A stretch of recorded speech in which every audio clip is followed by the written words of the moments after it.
Welcome to the 5-year anniversary of the ODPH podcast, better known as the Ocho Duro Parlay Hour. Bow, bow, bow, bow. My name is Ken M. Joining me in studio, as always, you know him. He is the co-host. His name is Padawan J. What a long, strange trip it's been. Indeed, my friend, indeed. So before we start the show, we're going to take a trip down memory lane. You might remember some of these great intro songs from such bands as Fair City Fire, Brian Wolf, Shout at the Robots, and Floodlands.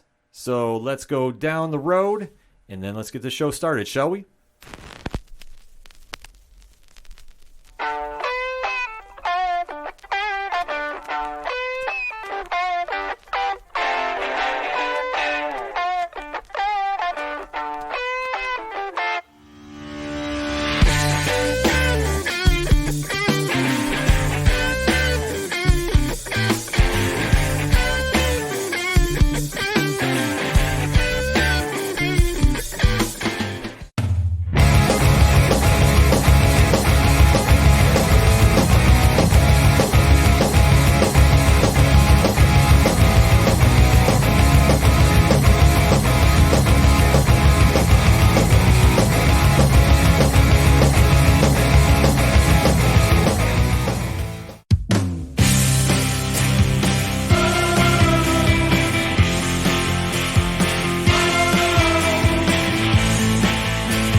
Man, when was the last time you heard that Fair City Fire intro? Been a while. Holy smokes. Like, I was going through all the archives to make something a little special for the 5-year anniversary, and I was like, man, we have not heard Get It Right on here It's been a while.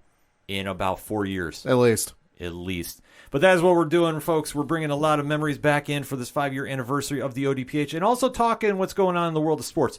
And we definitely want to interact with you as we've always done. So make sure to swing on over to ODPHpodcast.com. Join in the conversation on our social media accounts. They're all right there. They're right on the front page, so you can't miss them. Drop those follows, drop those subscribes. I'm getting so amped I can't even talk right now.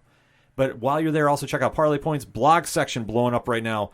Yet again, every member of the ODPH has dropped a blog this week. Heyo. So we got new stuff from Dre Driven. We got stuff from your coach, my coach, the coach, Coach Duffy, who blew his vocal cords out. I believe it. So he could not make it down here. I believe it. He had a busy weekend. I know a couple of his kids had various sports activities going on this weekend. It was a busy weekend for them. Yes, indeed. He was actually going to make it in studio for the show because he's been gone for a little bit, but unfortunately he has no voice, so you can't even hear him when he comes in and talks.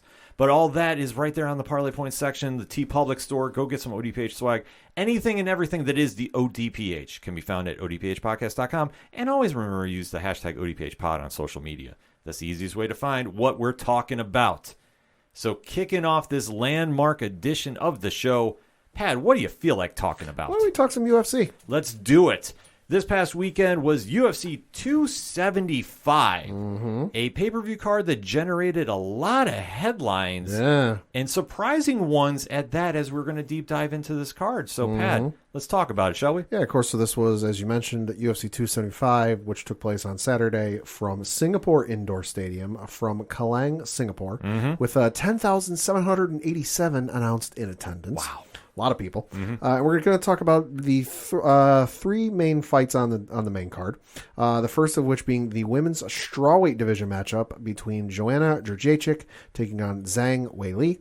And you had Zhang Weili emerge victorious, defeating Joanna via a spinning back fist knockout at 2 minutes and 28 seconds in the second round. Not exactly how I thought this fight was going to go. No? To be honest with you. Well, I know Jędrzejczyk had been off for a while, and for me, like, and I still can't get over the fact that it's been that long of a layover of fights for her, that she came in and was going to relive one of the most epic fights I've ever seen in MMA history with her and Zhang.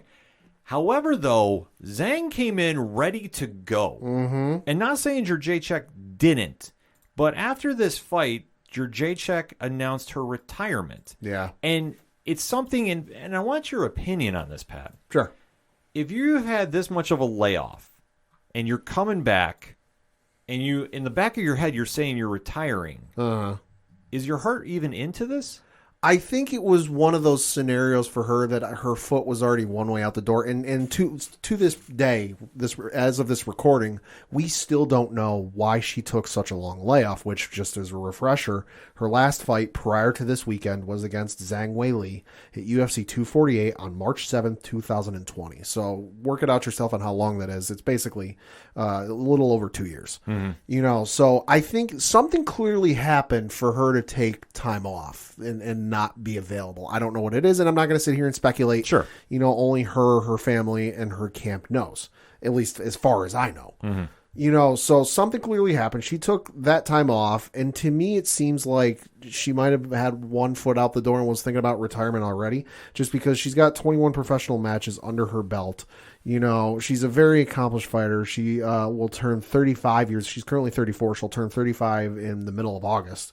You know, so maybe she's got other ambitions. You know, maybe there's some business opportunities she's, you know, got her eye on and been approached about doing, but it requires more time than she can currently give it. And that's something that's really calling to her. But I think, and if something like that's the case, hey, more power to you. You know, always pursue your dreams, always shoot for those stars. You know, but I think in the case of coming back for the fight, yes, it's questioning. But I think for her, it might have been a case of, I don't want to leave it in the back of my mind, well, what could have happened if I had just one more fight? Sure. You know, because that's one thing, you don't ever want to leave with any regrets. You want to leave it all out on the field, so to speak. You know, so I think for her, it was a case of, I don't want to leave it in the back of my mind of what could have been. See, it was just one of the situations that I am such a big Jędrzejczyk fan. To see her come out like this, it doesn't tarnish the legacy. Sure. But it just kind of showed that if her heart wasn't fully into it, sure, you know, why go through the motions to do it? Because it's like one of the situations I always refer to, like when Brock Lesnar came back. Sure. And, you know, he'd been off for like a while. And a couple of years, yeah. Yeah, and then Alistair Overeem just kicked him, you know, into oblivion. Sure. And it was like one of the situations he was like, nah, I'm done. It's like, why put yourself through this if you're not there? And I mean, it could have been something that Jędrzejczyk was like, you know what, if this gives me one more title shot, then I'm into it. Yeah. I mean, I am reading a quote from her. She said after the fight, it's been 20 years. I'm turning 35 this year. I want to be a mom. I want to be a businesswoman. I've been training 2 decades, more than half of my life. I appreciate you all. I love you guys, close quote. So, given that, understandable, you know, kind of hard to be a mom when you're getting your face punched in. Sure, absolutely. You know, and also kind of hard to do business ventures and sit across the table from possible investors who are willing to put money and time and effort into your business venture, you know, risk their money and your ideas and your dreams. If you look like your head, you know, ran into a tree. Yeah. You know, no offense, but hey, I think it would turn off a lot of business people. You never know. You know, but so given that, it's totally understandable. And hey, it's bad. Like I will always say, go out on your own terms. Don't Chuck Liddell this. Yeah, that's the whole point. And if she, my whole thing was just like, if she wasn't fully into this, like 100%, sure, win, lose, or draw, it's like you're in there against one of the top fighters in the world, sure, in Zhang. So why go through this if you weren't like 100% like I can win this? I think she was, and because she doesn't strike me as the type that is like, oh, I'm just going to do this to get the payday. Yeah. I need a couple more $1,000 just to make the business venture meets end or whatever it is. Mm-hmm. She doesn't strike me as that type. She strikes me as the type that she thought she could do this. But obviously, you know, the 2 years plus off showed otherwise. Yeah, it was just one of those situations that for me, after she lost, and I mean, she took that spinning back fist, it was like she immediately was like, yep, I'm done. And it was kind of like just how that came across, because I will never take anything away from her being a fighter. She is a legend in this division. Sure. Like, let's not forget. Sure. She is the one who put the strawweight division on the map. Oh, yeah. So I'm not knocking her career by any stretch of the imagination. It was just, for me, and I guess maybe it's just my fandom, seeing that immediate, yep, I'm out. I'm like, wait, what just happened? You know what this reminds me of? This reminds me of when Prince Fielder retired from the MLB, which obviously that was due to injuries. Sure. But it's still the suddenness, and I think, if I remember right, he was with the Texas Rangers at the time, and that was in the middle of the season. And that was just wait, what the hell's going on?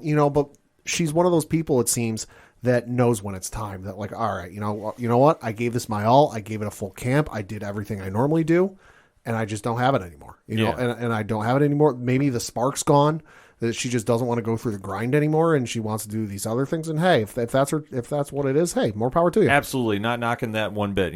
She wants to become a mom. That's more power to her. Yeah, and that's awesome. And growing a business. Absolutely, like I say, more power to her. She has definitely earned that spot in the UFC Hall of Fame. And when it comes up, there's no question in my mind about that. Oh yeah. And then to flip the coin, Zhang Weili looked damn scary. Not that she isn't already when she gets in the cage. But, man, this was a statement win. It was a nice bounce back, too. Oh, yeah, absolutely. Yeah, lost her prior to this fight. She'd lost back-to-back fights to Thug Rose Namajunas, one by split decision and then the other by head kick knockout. So, yeah, no, definitely a good bounce back. Yeah, and I think it's a no-brainer who she's fighting next, Carla Esparza. That you can't tell me otherwise. She just punched her ticket for a title shot. Oh, yeah. There is no question. Unless they want to try throwing like a curveball in there and throw somebody else in that mix, but in my mind, you knocked out Jurjacek. Mm-hmm. You have now punched your ticket back in that title picture. Yeah. And like I understand it's kind of like a hot potato, so to speak, about the names they throw in there. Just like just the top echelon of that division. But listen, you can't deny Zhang. She's definitely earned that right. And I tell you what, if they sign that belt, I'd be worried if I was Carla. Oh, yeah. I'd be very, very worried. Yeah, and I'm looking at UFC.com/rankings. Carla Esparza obviously is currently the women's strawweight champion. Thug Rose is the number 1 ranked fighter. Number 2 is Zhang Weili. Yeah, so definitely they got to make that title shot. Oh, absolutely. No question of that. And then in the co-main event of the evening was for the women's flyweight championship, where you had Valentina Shevchenko defend her belt against Talia Santos, and you had Shevchenko emerge victorious, winning by split decision, 48-47, 47-48, and 49-46. Man, this almost turned out to be one of those upsets of the century. Mm-hmm. Santos showed up and was not backing down from one of the most dominant champions in all the UFC. Oh, hell yeah. She came in there ready to go. She definitely pushed the pace, which I was very surprised at. And when they started, getting the grappling going on, I was really surprised at how well Santos handled herself. Oh, yeah. Just because we've seen Shevchenko just be so dominant. And it's one of those things like when you talk about like Amanda Nunes and you talk about the John Jones and you talk about those fighters that are at such an elite level. And you see that drop-off in competition. We see that with Shevchenko and what she's done at flyweight. But this was a situation where Talia Santos became a star overnight. Oh, yeah. And the fact that, she almost pulled this out is huge. Oh, absolutely. And now you have to kind of go, where do we go from here? I mean, granted, Shevchenko definitely earned that win. There's no question about this. 7th consecutive defense of the title, if I'm not mistaken. Uh-huh.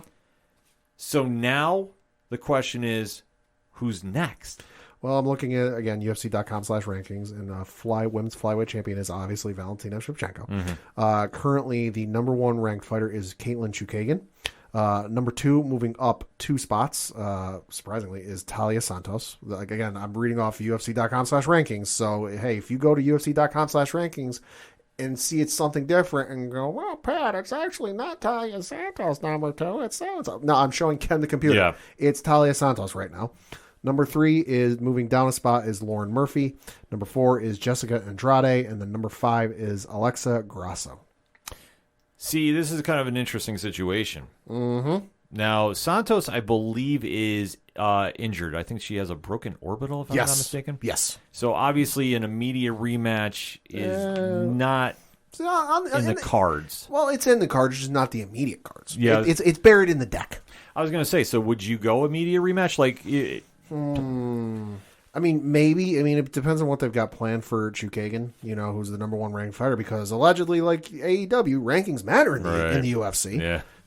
We know that's not true. But, I mean, Shevchenko did fight Chukagian back in February of 2020 at UFC 247. It was for the flyweight title, and Shevchenko did knock her out at 1 minute and 3 seconds into the third round. So, I mean, I'm not a doctor. I don't know how long it takes to heal an orbital bone, but if it's long enough where if I'm Dana and I don't want to necessarily wait that long, I plug Chukagian in there and then say, hey, and tell Talia, hey, listen, I know you want the next match, you want a rematch against her, but hey, your broken orbital bone is preventing that, and we want to have it sooner rather than later. Strike while the iron is hot with Shevchenko. Yeah. But your broken orbital bone is preventing that rematch. You get whoever it is, win or lose, you get the next person up after that fight. Yeah, I mean, it's an interesting situation because I could hear the argument for Santos. She's definitely earned it. I mean, when you push that champion who's been so dominant to the limit, right? You have to kind of line up like that. I don't know if the UFC will do that. I mean, obviously with the broken orbital, that throws everything off. So I'm not doubting that could be the case. The one who I would watch, and I know she's got a fight coming up in the next couple of months, is Alexa Grasso. Because Grasso is 14-3, and I think that is a name that you might want to keep an eye on, because she could definitely sneak in there. She's definitely been putting in a lot of work, and I would not doubt that if she wins her next fight, they put her in the mix. And like I say, I'm not saying Santos isn't or Chukagian. I could see either one of that scenario play out, but I'm not doubting the UFC is going to want to get Shevchenko back in the cage quick. I'm sure that she wants to get back in the cage very, very quick. Right. And like I said, I think Grasso is one of those names in that when you mentioned the top five there, I wouldn't doubt that she's involved in that mix as well. So, according to her Wikipedia page, it says Grasso is rescheduled to face Vivian Araújo on August 13th, 2022 at UFC Fight Night 209. I thought something got rescheduled with her. So, like I say, if she wins that fight, I could definitely see her leapfrogging and going up there, just because it's somebody that Shevchenko, to my knowledge, has not faced. I don't think so. So that's why I say they might try going for just a new challenger, and she has not faced her. So that, like I say, that would be the one I think the UFC might want to do, because it's a tough sell if a fight is very one-sided, and that's what Chukagian is facing going against Shevchenko again. Because I mean, obviously they lost. The fight was, you said, 2 years ago? Yeah. So I mean, time has passed, and you could definitely try doing that again. Sure. But if it's pretty one-sided, the usual tendency is not to go run it back. I mean, unless it's like no other option. Like in a weird sense, like the Aljamain Sterling thing to get the title shot. Oh yeah. Like you kind of wait, but you have to. You can't. Eventually you can't say no. So I could see the UFC doing that as well too. But if they want to go with Chukagian, that would make sense. It just depends on injuries and when you want to book for the rest of the year. But I think But I think for Shevchenko, she got pushed. Yeah. And we haven't really seen anybody do this since Amanda Nunes. This is true. So I think Shevchenko will want to get back in the cage sooner than later. It just depends on who they want to give. And I think when Santos is ready to go, if she's not given an immediate title rematch, I feel that she'll get the number one contender, whoever that is. I think that's definitely been earned by this performance because, like I say, she pushed her to the limit, and this fight was very close. Like I say, this wasn't any easy, pushover fight. No, it wasn't one-sided. No, this was, like I say, it's a split. Yeah. Like, how crazy is that? Oh, yeah. So we'll have to wait and see, but the flyweight division is making some noise, and I love seeing this, too. Absolutely. It's a very, very talented division. And then in your main event was Glover Teixeira defending the light heavyweight championship against Jiri Prochazka. And you had your new light heavyweight champion, Jiri, emerge victorious via a rear naked choke submission, 4 minutes and 32 seconds in the fifth round. So this fight went the way we thought, and then it did not go the way we thought. Because Glover Teixeira showed up and found the fountain of youth. Yeah, he has. And he was looking like a man in his prime, not on the back end of 42. No. He looked ready to go. Jury was caught off guard, and I think he was really challenged because Glover definitely had a grinding win about this. Like, he was going to win on paper. Yeah. But the one thing, and I applaud Glover for going for this, is he still went for the finish. He could have played it safe, and he got caught when he lost position. And, give it credit to Jury for getting the big, sub on him. Yeah. That is not an easy task, even for Glover being 42. Well, and that's what fucking scares me is this dude was scary enough as is, but like obviously you think of him, he's a knockout artist. 33 matches now, 29 wins, 3 losses, 25 wins are by knockout, 3 are by submission, 1's by decision. This was his, and again, I'm reading this off of his Wikipedia page, which has got the mixed martial arts record. This is his first submission win since he was in this federation called GCF. This was GCF 27 Road to the Cage, where he won by a rear naked choke submission, which was on the 21st of March, 2014. Every other win since that point, has been either a knockout or a decision. That's insane. Good God. That's insane. But kudos to him for pulling off the win. And like I say, I applaud Glover for going for it. Because there's a lot of fighters. I'm not going to name names. But there's a lot of fighters that like to play it safe when they got a win locked up. But he wanted to make sure there was no questions in any way, shape, or form. It's just one of those freak things that happen. But, kudos to Jury. He pulled it off. I was impressed by his performance. Yes, no lay and pray here, man. That's why I say Glover is he's old school. Oh, yeah. Well, and the age may say 42. You don't feel 42. Saying after the fight, quote, "Do I look 42 out there? Then I'm going to keep going." That's a good question. I mean, where does he fit in the rankings now? I mean, obviously former champion. Yeah. He's also the second oldest UFC champion ever behind only Randy Couture. Yeah. I mean, that's some status right there. But if you look at the rankings now for light heavyweight. Yep. Looking at them. What we got? So obviously your current champion is and new Jerry. Number 1 ranked is Glover Teixeira. Number 2 is Jan Blachowicz, moving down. Both of those gentlemen moved down 1 spot. Number 3 is Alexander Rakic. Number 4 is Magomed Ankalev. Number 5 is Anthony Smith. 6 is Thiago Santos. 7 is Dominic Reyes. 8 is Paul Craig. 9 is Volkan Ozdemir. And then number 10 is Jamal Hill. So, in my eyes, there's 1 or 2 options for the new champ. Johnny Walker. No, I'm kidding. If only, man. He went on a bad streak. We love Johnny Walker here, though, at 6 or 7 Podcast. No, I think Blachowicz would make a lot of sense. He knocked out Rakic. Yeah. So, that takes Rakic out of the equation. Blachowicz, the former champion, could get in there, and that's an interesting fight stylistically. Blachowicz likes to grind and will want to take him to the ground. Can Jury handle that? I mean, obviously he hung with Glover, but it was not pretty. Right. So do you go that fight? And then you mentioned about Magdov and Anthony Smith. Yes. They're fighting on July 30th. So, yet again, would the UFC leapfrog somebody into that picture? I mean, I would give the fight to Blachowicz and then figure it out from there. Yeah, I mean, you could definitely do that. I mean, I wouldn't struggle with either one, to be honest with you. No. It just depends on Blachowicz, who's, again, on that other side of 40. Right.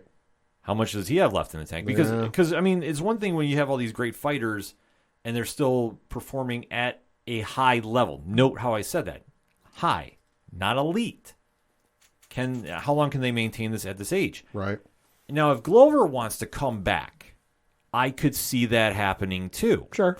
I don't know against who because, I mean, there is a small argument for an immediate rematch. Yeah. You could make that. For me, it's a tough sell. It's a very tough sell. I agree with you. I can't see them doing that. I can see them giving him maybe a nostalgia fight against a name that's been around. I could see something like that. Or, I mean, if you wanted to, I mean, it just depends on if Glover really thinks he can make a run at this age. maybe you give him the winner of Magdov and Anthony Smith. I mean, obviously Glover's going to tell you, yeah, I can make her run. Yeah, Because yeah. what person would say no? But I think you have to give him a fight and basically say, hey, prove it. Yeah, I mean, that's the only thing. And Magdov, he's on an 8-fight win streak. Right. Anthony Smith has been winning somewhere because, I mean, we saw him. It's been a while. It's been a while, but he's on a win streak too. So, I mean, like, this is kind of a weird situation in this light heavyweight division. Mm-hmm. It's not as, deep as the lightweights. Right. But there is an interesting mix at that top level. Mm-hmm. I'm just not sure how we play this out. I mean, that's the question, especially Jury did not dominate and impress. Right. Like, it's a great win, and Right. I'm not taking that away from him. But what I'm saying is he didn't exactly strike in like an immediate, I want to see him fight this person. Mm-hmm. Like, you have some options here, and I think both are equal fights. I mean, Magnov would make the most sense if he beats Anthony Smith, and I think he's going to. Mm-hmm. But could Smith pull out an upset? Sure, absolutely. Oh, yeah. But I think if that's a fight, how do you deny somebody that would be on a 9-fight win streak? I mean, It's hard to. it's hard to. I mean, granted, the UFC has done it in the past. Yeah, Let's not lie about it. Rankings matter. Yeah. So now they're going to have a lot of questions going in, but I think Blachowicz is the easy money. And for Glover, man, that's a good question. Mm-hmm. I mean, if he rode off in the sunset, I would not knock him one bit No, at all. absolutely not. Legendary career. Man, there's a lot of questions we got coming out of UFC 275. Mm-hmm. So we pose it to you, the ODPH Society. What is your thoughts on UFC 275? You have some new champion in the light heavyweight division. You have an end still at the flyweights. You have a very interesting situation at the strawweight division. Where do you think everybody's going from here? Hit us up. Let us know. We're going to take a quick break. We'll be right back. Hey there, Parlay Club. This is Stu from the Stu World Order podcast, and I just want to send congratulations out on 5 fantastic years of podcasting to the Ocho Duro Parlay Hour, the worldwide leader in podcast entertainment and the biggest fans of Evangeline Lilly that you ever will see. Real talk, I love you guys. Ken is the hardest working man in independent podcasting. You guys deserve all the accolades you could ever get. Your show is fantastic. All the work you do behind the scenes is fantastic, and I look forward to, I would say 5 more years of you guys, but that's not nearly enough. I look forward to 20 to 30 more years of ODPH goodness. So stick to it. Keep giving us all that content we have come to appreciate. And again, guys, love you. Happy anniversary. Hey, this is John from The Pint, and I just wanted to say real quick to all the folks over at ODPH, congratulations on 5 years of podcasting. You guys are truly the epitome of awesome friends in the podcasting world. You guys have done so much promotion for my show and so many other shows. You're invaluable. So here's to the next 5, 15, however many years you want to keep doing this for. Love you guys. See ya. This is the Crime Diner, and we want to wish the Ocho Duro Parlay Hour happy 5-year anniversary. Congratulations. Could you imagine doing this for 5 years? I mean, we're almost at 3, and we're like, really? We're at 3? We're ready to quit. I mean, are you down with ODP? I yeah, am. you know me. Congratulations. Yo, you know what this is? This is your boy Dre. Shout out to my homies, my upstate homies. Ken, Josh, a.k.a. Padawan, a.k.a. The Plug. You still the plug to me, my man. A.k.a. I don't know what else. But anyway. But shout out to your 5 years for y'all guys, man. Meeting y'all at Comic-Con. Yo, I appreciate how y'all made me a extended family by letting me do the blogging and doing things that's so on the site with y'all guys. It's fun. Yo, we just hoping that the podcast gets bigger and bigger and bigger. Once again, happy 5 years. Once again, yo, spread love. It's the Brooklyn way. This is your boy Dre. Yo, I'm out. 1. Coming back for another segment on this edition of the 5-year anniversary of the ODPH. Bow, bow, bow, bow. Let's talk some basketball. Basketball is my favorite sport. The NBA Finals is in full swing, and dare I say, I think we have an idea who's walking away with the chip this year in the most surprising fashion. Yeah, they've been fucking wild. Yes, this has been a vastly disrespected finals. Mm-hmm. I want to push this narrative too. Mm-hmm. it's the Golden State Warriors who have had the tradition of winning over the past years, the dynasty of the Splash Brothers. I'll say you've got Curry, Clay, and Draymond, who now with their win last night, which we'll get into in a little bit, now have the most wins in NBA. It's either NBA playoffs or NBA Finals history. I think it's Finals. Yeah, they've got the most. They got like something. They got absurd. they got like 30 wins combined between the three of them. Yeah, it's something absolutely insane. And on the other side is the long historic Boston Celtics, who we weren't really sure how they were going to get here, but they definitely grinded out the victories. Jason Tatum is an emerging superstar, and this series, as we discussed, was going to come down to the role players and how this was going to go. But the one thing that we are seeing with all these games is Golden State found defense. Yeah. And they are giving Tatum and everybody else fits. This is the wildest thing that I could imagine happening in this series. Yeah. Because Golden State, like, let's face it, Not known for defense. not known for defense at all. No. They're known for just living and dying by the three-pointers. Pretty much. But yet, they have found a way to slow down Jason Tatum enough Yeah. that they're now challenging the role players of the Celtics. Right. And it's been very hit and miss if they can actually hang with them. Right. Like, it's a weird thing with this. But as we're going to break down the games here, Pad, what is your take on this? Draymond Green, where the fuck are you? Because as has been well documented and reported, he has been stinking up the joint in both California and Boston with his abysmal play. Having, I forget what the exact number is, but he's got more fouls than he does points. Yes. It's like he had like 16, I think it was like 16 points and 18 fouls or something like that. And so then you look at the game last night where he had 8 points and 6 personal fouls. So, hey, yeah, the trend still continues. It definitely continues, and it's something that with his woes, Golden State is pulling this off. And that's the wild thing, because Jaylen Brown has been basically taken out of this. Jason Tatum, like we touched upon, has been struggling in this series, to the standards of where we're used to. Because, I mean, obviously, he's been the emerging superstar that we keep hyping up about and should be in that top 5 talk. And yet, we're not seeing those kind of playoff games where your legacy is made. I mean, he's still putting up 27. Oh, yeah, He's still making numbers, and they're good. And I don't want to stress that. But when you're getting matched by Andrew Wiggins for 26 points, and let's talk about this for a second. Golden State's role players have finally woken up and are giving Boston fits. When would you ever think that Jordan Poole and Andrew Wiggins would be the talk of the team, and yet Draymond Green would be the struggling superstar? Yeah, no, I never would have imagined. I would have figured that like at some point they would have had maybe like a clutch play or come up big. But to have such an extended period of success as they've been having, never saw it coming at all. I figured Curry would go off or Clay would go off depending on who Boston decided to defend that night. And then Draymond would do his thing and score some points, get some rebounds, create some plays.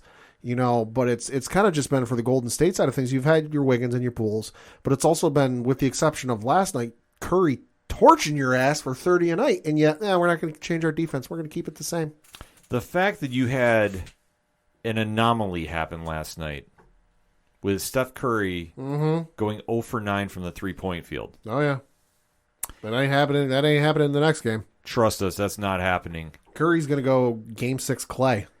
He's going to torch your ass for 40. It's going to be absolutely scary because, I mean, with the Celtics sneaking out game 1, 120 to 108. Right, which was just a freak because you had Curry go for like 20-something or whatever it was in the first quarter by himself. And then really he performed, but he didn't perform to his standards the rest of the game. No, and then you had a 20-2 run to close out the game, which is absurd. Yeah. And then the Warriors bounced back 107 to 88. Yep. Celtics came back to game 3, 116 to 100, which we were like, okay, Boston's at home. They got the field going on. Yeah.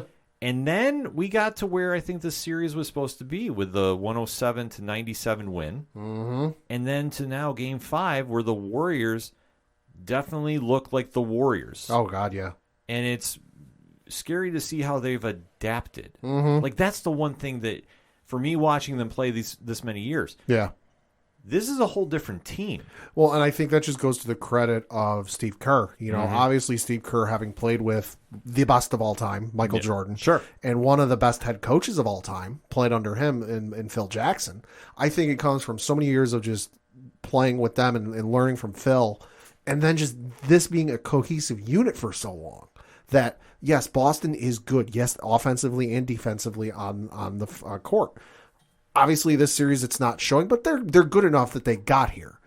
I think what's showing is their youthful inexperience and Golden State's veteran experience when it comes to playing this far in the playoffs. And hey, listen, what you did in the regular season or the first few rounds in the playoffs don't mean shit here. Yeah. I like one thing Stephen A. Smith brought up on an episode of First Take. I can't remember if it was the end of last week, beginning of this week. It was one of the last few episodes. But, the one thing that you're seeing with some of these players is like you're used to in the regular season. Oh, hey, you know what? I've got an off night. No big deal. It is what it is. You ain't got that in the NBA Finals. No, you can't. You've only got realistically 4 games. Obviously, it ends up being more if it goes on. But right now, you've got at least one more game to figure this shit out. They're saying, oh, hey, you know what? I had a bad week. I can come back next week. No, you don't win the next game. You're done. Yeah. So I think that's just where it's showing with the veteran experience and know-how from Curry and Thompson and Kerr, not so much Draymond, but with the other 3 I mentioned, they're just veteran experience of like, all right, hey, we know each other's strengths. We know each other's weaknesses. To me, it almost strikes me like, the story I remember hearing with Tom Brady and Deion Branch, that Brady could look at Deion Branch, give him a look, and Branch knew what audible and what he wanted him to do without saying a damn word. I think that a lot of that is true for Curry and Thompson, that they look at each other, see each other run in a certain spot on the court. They know where they're going to be. They know what they're going to do because they've been there. Yeah, it's a wild scenario to think about. And now going into Game 6, I don't see this going in any which way in Boston's favor. Well, so the other thing we got to remember with Golden State was a couple of years ago in the regular season, I think it was up against Phoenix in the regular season. The Golden State Warriors fucked around and Kerr let the players coach and even let the players take turns drawing up plays and coming up shit, and they blew the Suns out by 40. Yeah. It's a weird thing, man. But this is where Golden State, I think they ride out in the sunset. I think this is going to be the last year that you see this team together as it is. I really think that the playoff run that they have been on, and love them or hate them, they've built this whole culture out in Golden State. Yeah. Mark Jackson deserves a lot of credit for it. Absolutely. I know he gets forgotten. Absolutely. Real basketball fans talk about him for what he's done with this team, and Steve Kerr always mentions him as well. But from when he was there and how they've established this nucleus. Yeah. And now you're seeing those role players step up. And now the shift to defense. Like, I can't stress this enough. It's wild. And I know everybody's probably sitting at home going, well, they still put up 94 points. Yeah, but this is Golden State, who's used to having shootouts. This was not a shootout. When you have Steph Curry have an off night and Andrew Wiggins, who's been a journeyman for most of his career. Yeah. Never really been able to find his foothold, but he's sure as shit found it now. Yeah. Like, he really fills in a void that this team has been missing. And I just seeing and watching this happen and just how he's really adapted. It's kind of like in a weird sense about how when players would go to the San Antonio system and play for Popovich. And you adapt and you suddenly elevate your game. Much like in football, as much as I hate to say it, when you go to the Patriots and Belichick finds some way to get something out of you. So there's exceptions, but overall, you're true. Yeah, I mean, the win percentage is there. Yeah. Can't lie about it. Yeah. But you're seeing it now that Jordan Poole is now emerging. And like I said, Jordan Poole's about to get fucking paid. Yeah. Which I think his contract's coming up either this year or next year. Right, but he's going to definitely get something because he's going to get that bag. Because I fully think they're going to get rid of Draymond. One way or another, I don't think he's back. Maybe. And I think they'll try moving him because I think in this kind of situation, you're seeing the writings on the wall that this team is transitioning into something else. Right. And now am I saying they're going to be lockdown defense? No, well, they're not. And you can already tell that, at least on Draymond's instance, he's already thinking post-career because during the season, he did sign that contract for when he retires to be NBA on TNT. Yeah. So he's already thinking down the road when he retires. Yeah, and he's got the podcast going on too. Oh, yeah. So, I mean, he's currently on the third year of a 4-year deal for $99.6 million. So he is with them for one more year. So if you can find somebody who's willing to take on his $27.5 million contract next year. The NBA is a weird place because they do take contract dumps. Ooh, there's also a 15% trade kicker. Oh boy. Oh boy, yeah. Oh shit. Well, like I said, somebody finds that when they can do that. Financial gurus, work your magic. It's possible, but that's the one situation you got with this that I don't know if Golden State will get back next year. I really don't. I think the West is going to get better. I think everybody else is going to bounce back. That they've ran through. I mean, this was Golden State of old, but Memphis. See, I think Golden State will be there. I don't know if they'll necessarily win it all, but I think I can easily see Golden State kind of filling that San Antonio role from the last couple of years during the Duncan and the Manu and the Tony Parker run, where like it defied all logic and expectations and explanations for how the fuck they were so far in the playoffs. For as old as they were. But they still managed to do it year in and year out. I think Golden State's going to be the same way for a long time. I mean, they could be. They may not win, but I think they'll be there and they'll be in contention every year. They'll contend because that office knows how to build a team. Oh, God, yeah. So they might take an L here and there, and just depends on how Clay's knees hold up. Yeah. How Steph Curry holds up. Yeah, I mean, they're getting up there in age. Oh, yeah. And especially for running the guard position, and especially how they need to be quick to get the jump release. Well, and for as many miles as there is on the tires, so to speak, they went to what, like 6 or 8 straight NBA finals or something absurd like that? Yeah. So that there's basically playing for however many straight years from October through June, and then coming right back in the end of August, let's just say. And then obviously Olympics a couple of years for some of those guys. That's a lot of miles on the tires. It's a lot of tread on the tires. That's the one thing that we all got to watch about. So this could be game over in Game 6, which I think it's going to be. Oh, I think so. You're either going to get Game 6 Clay, or you're going to get Game 6 Curry imitating Game 6 Clay. Which watch the fuck out. Yeah, I think they're going to want to go and close this out quick. I don't think they want to give Boston any kind of chance of hope. Which Jason Tatum has done all he can, but they're really struggling to get him those open shots. That's the one thing. Well, I mean, you even look at the box score. Jason Tatum, 12 points in Game 1, 28 points in Game 2. Then he had, where the hell is he? There he is. 26 points in Game 3. Game 4, he had, where the hell is he? That is just Golden State. Oh, there it is. 23 points in Game 3 or 4, and then Game 5, he had 27 points. So, I mean, Tatum's scoring, but like everybody else, it's so hit or miss. But the thing about it is when you're a superstar in that echelon, when you talk about the LeBrons, you talk about the Lukas, you talk about the Jokers, this is one of those situations where you're expected to lead that team and will it. Mm-hmm. And the thing is, he's doing all he can, but he's getting stifled. Yeah. Like that's the thing. The defense is being so tight around him. He's not getting those open shots. He's not getting enough space to get something going. And his role players, they're non-existent. I mean, listen, it's not a knock on Boston, but it's a different skill level right now. Like Jaylen Brown is doing what he can do, but he's not matching up with Klay Thompson. Horford had the one good game, and he's been basically shut out every game since. He's basically equaled out to Draymond Green now. Like let's face it, minus the fouls, yes. Yeah, that's his position on the team, and that's fine. Go get rebounds, go do this. But when you're not having your major guys balance out Tatum, and that's the big takeaway from this. I mean, when Marcus Smart and Jaylen Brown are kind of struggling, and they are, to keep up with the other team, this is not signs for concern long term, but this is going to be something for a young team that made a deep run to learn about going forward. Mm-hmm. So it'll be some interesting basketball to watch. Final thoughts on this, though, Pat? It's been a lot of fun to watch, back and forth. I've enjoyed the play, and I've enjoyed watching. As a fan of basketball and not necessarily as a fan of these two teams, it's been fun to watch, and it's going to be a shame to see it end. But, hey, all good things must come to an end. And like I said, y'all done pissed Curry off. Yeah. Curry, let's not forget, there was the whole slander from the Boston bar that had the sign up front that said Ayesha Curry can't cook. Yeah. And what did Curry do post-game? Walked into post-game with a shirt that said Ayesha Curry can't cook. And some dumbass reporter had the gall to ask him what the shirt was about. My guy, do you not understand what's been going on? Jesus Christ. But no, y'all done pissed Curry off, and Curry's going to look to go off. I guarantee you, he's going to go for north of 45, Game 6. I'll call it now. Timestamp this. 46. Okay. He's dropping 46. Easy. And like I say, I root for Boston in this series because, hey, who defeated Brooklyn? Boston. And how would that series go? Swept.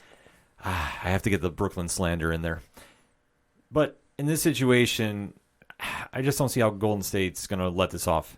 And no. Because they are smart enough to know if this goes Game 7, that anything could happen. Oh, it's Game 7's in Golden State, too. Yeah, which, I mean, sure. Good fucking luck. You could say they want to win at home, but no, they're professionals. They're going to want to close this out quick. Curry's going off for at least 46. That's where I had him dropping. I doubt Clay drops 30 to match him. I could see it. And then if Andrew Wiggins drops 30, it's over. It's a wrap. Jesus. It's a wrap. It's going to be some fun basketball to watch, though, and this series has been fun. So if you haven't caught any of the games, definitely take a watch for Game 6. It might be a blowout. It might be an upset. We don't know, but that's why we're going to be watching the games, and we'll be talking about it next week. So hit us up on that hashtag ODPHpod. What is your thoughts about this NBA Finals? How do you see it going? Is Golden State going to close it out in Game 6, or are the Celtics going to pull off a miracle and run it to 7? We'll have to stay tuned and watch, shall we? We're going to take a quick break. We'll be right back. Hey there, this is Brian Lane of the Cheers to Comics podcast, and congratulations to the ODPH, Ken, Padawan J, and Coach Duffy, just killing it for 5 years, man. Don't know where the industry would be without you, and here's to the next 5 years. Cheers. ODPH, Ocho Duro Parlay Hour. Let me tell you a little something about them. First off, I'm your Duke of Nerds, the sweet tea of the nerdy South, Tyler Mack, and I believe wholeheartedly that I speak for not just myself, but my co-host, the Doctor of Nerdonomics, Josh Davis, that without Ocho Duro Parlay Hour, there are quite a few podcasts that would not exist. One of those being 30 and Nerdy Podcast. Congratulations, you guys. Without your help, without your guidance, without the motivation and the passion that I heard in your all's voices before we even started ours, there would be no 30 and Nerdy Podcast. Huge shout out to you. Ken M., Padawan J, Coach Duffy, congratulations on 5 years, and here's to 5 more. Cheers to you, boys. What's up, everybody? It is Matt here from Hops Geek News, and I just wanted to give a massive shout out to my homies at the Ocho Duro Parlay podcast for 5 years. You guys are crushing it. Absolutely love listening to the show, what you all do week in and week out, covering wrestling to sports to just comic books and things. So much fun, such a joy, and you guys have been amazing. So congrats, and here's to another 5. Hey, this is Casey from the Nerdy Photographer Podcast. Congratulations to the Ocho Duro Parlay Hour on reaching 5 years. Here's to many more. Back for another segment on this edition of the ODPH. Yo, why does it sound like a fucking funeral in here? Damn. Because you're making me talk hockey. Well, hey, it is our parlay of topics. I still am not over the egregiousness that happened during the Eastern Conference Finals between my beloved New York Rangers and the Tampa Bay Lightning, and the egregious, I'm using that word twice, Pad. In fact, I'm going to use it a third time. Egregious calls that happened during that game. It is my, I am known to to twist the knife into yours and Coach Duffy's particular fandom when it comes to sports. Case in point, the end of 2020, where Alabama was getting ready to play Notre Dame. and I looked at Coach and I go, Roll Tide. So I am known to twist that knife, but I would say jokingly something in the form of in support of the Lightning. But hey, I'm a Ranger fan. I can't say that. No, it can't. And listen, I will cut this realistically. I do not hate Tampa Bay, but I do question a lot that happened during this series. Fixes in. Well, there was just a lot of questionable calls that the Rangers, if I read that stat correctly, rigged, went 0 for 6 and 50-50 calls. Jesus Christ. Yeah, the ones that were debatable. And there was a lot debated during this series. Many people are saying the Rangers should have won. Well, I think that there was at least 2 games that should have swung in their favor. Sure. But you got the whole series breakdown, so let's talk about it. Yeah, so obviously the Lightning won 4 games to 2. Game 1 went the Rangers' way, final score of 6-2. Game 2 went the way of the Rangers by the final score of 3-2. Lightning bounced back in Game 3, winning by the final score of 3-2. Game 4 went to the Lightning by the final score of 4-1. Game 5 also went to the Lightning by the final score of 3-1. And then Game 6 went to the Lightning to close out the series 2-1. So, to give perspective, too, on the 4-1 game, that was an empty net goals that came in, so that definitely threw some things off. Tampa Bay showed up for this, and I have to give the Devils their due. Like, they played very tough. They came off that long stretch that they were rested because they swept Florida. Sure. And they came in, and they definitely wanted to, get back in the swing of things. However, the Rangers have been on a nonstop schedule, and I want to say the statistic is they played 20 games in 40 days. Something absurd like that, yeah. It was something crazy. Because they played a 7-game series, had Pittsburgh, had a day or something off, not much. Then had another 7-game series against Carolina, had a day or two off, and then came in again and played Tampa Bay, who were off for 3 weeks. Yeah, and Tampa Bay came in and they were rusty. And Andrei Valesky, he struggled against the Rangers' offense. Sure. Those 2 games that they started out of the Garden was absolutely insane. But it was a situation that once they got to Tampa, and I had a feeling this was going to happen because they got out of their routine for Game 3. The game was at 3 o'clock instead of at 8 o'clock that they were playing. Yeah, I remember that. So it was an early game. That was weird.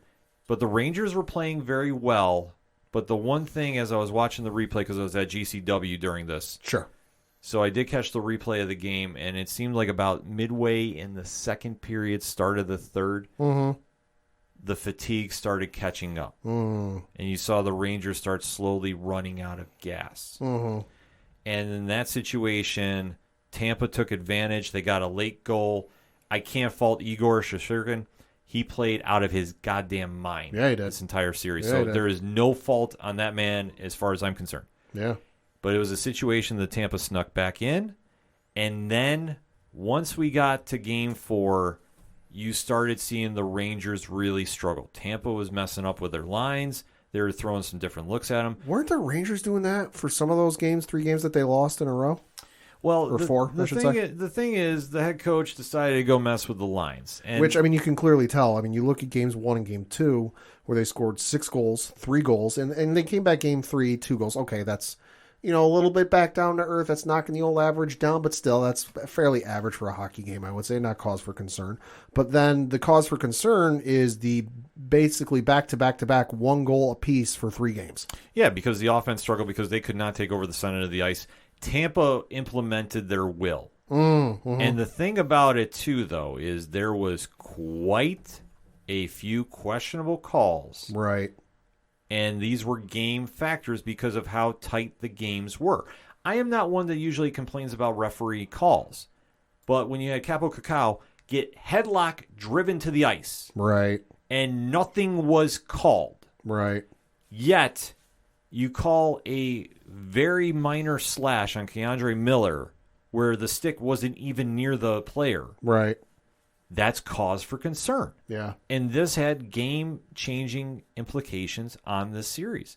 Because once the calls started falling into Tampa's favor, and like I said, the 50-50s, and I believe the stat is they went 0 for 6. Jesus. And that means when the call is questionable, it goes to Toronto. They have an objective judge staff look at it. Yeah. And they come back. Yeah. This is what happened here. Fixes in. Well, like I say, I hate giving that kind of vibe to it, but I just thought that was so fishy that the calls, you don't win one 50-50 call. Right. And there were some calls that were very, very questionable that impacted. And we go right to that last game, and this is a situation where the Rangers are down 3-2, but they're still hanging very tough in this series. And the only thing is Shesterkin let in a freak goal from the blue line, which is, if you're not familiar with hockey, about near half ice. Yeah, let's say, hey, shit happens. It's a fluke one. And the Rangers bounce back. They finally got a power play.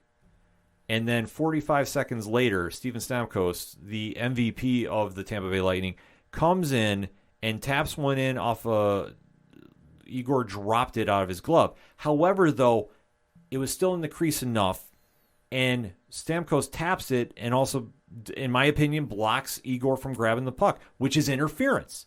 And that's what Igor was immediately screaming at the referee. They did no call.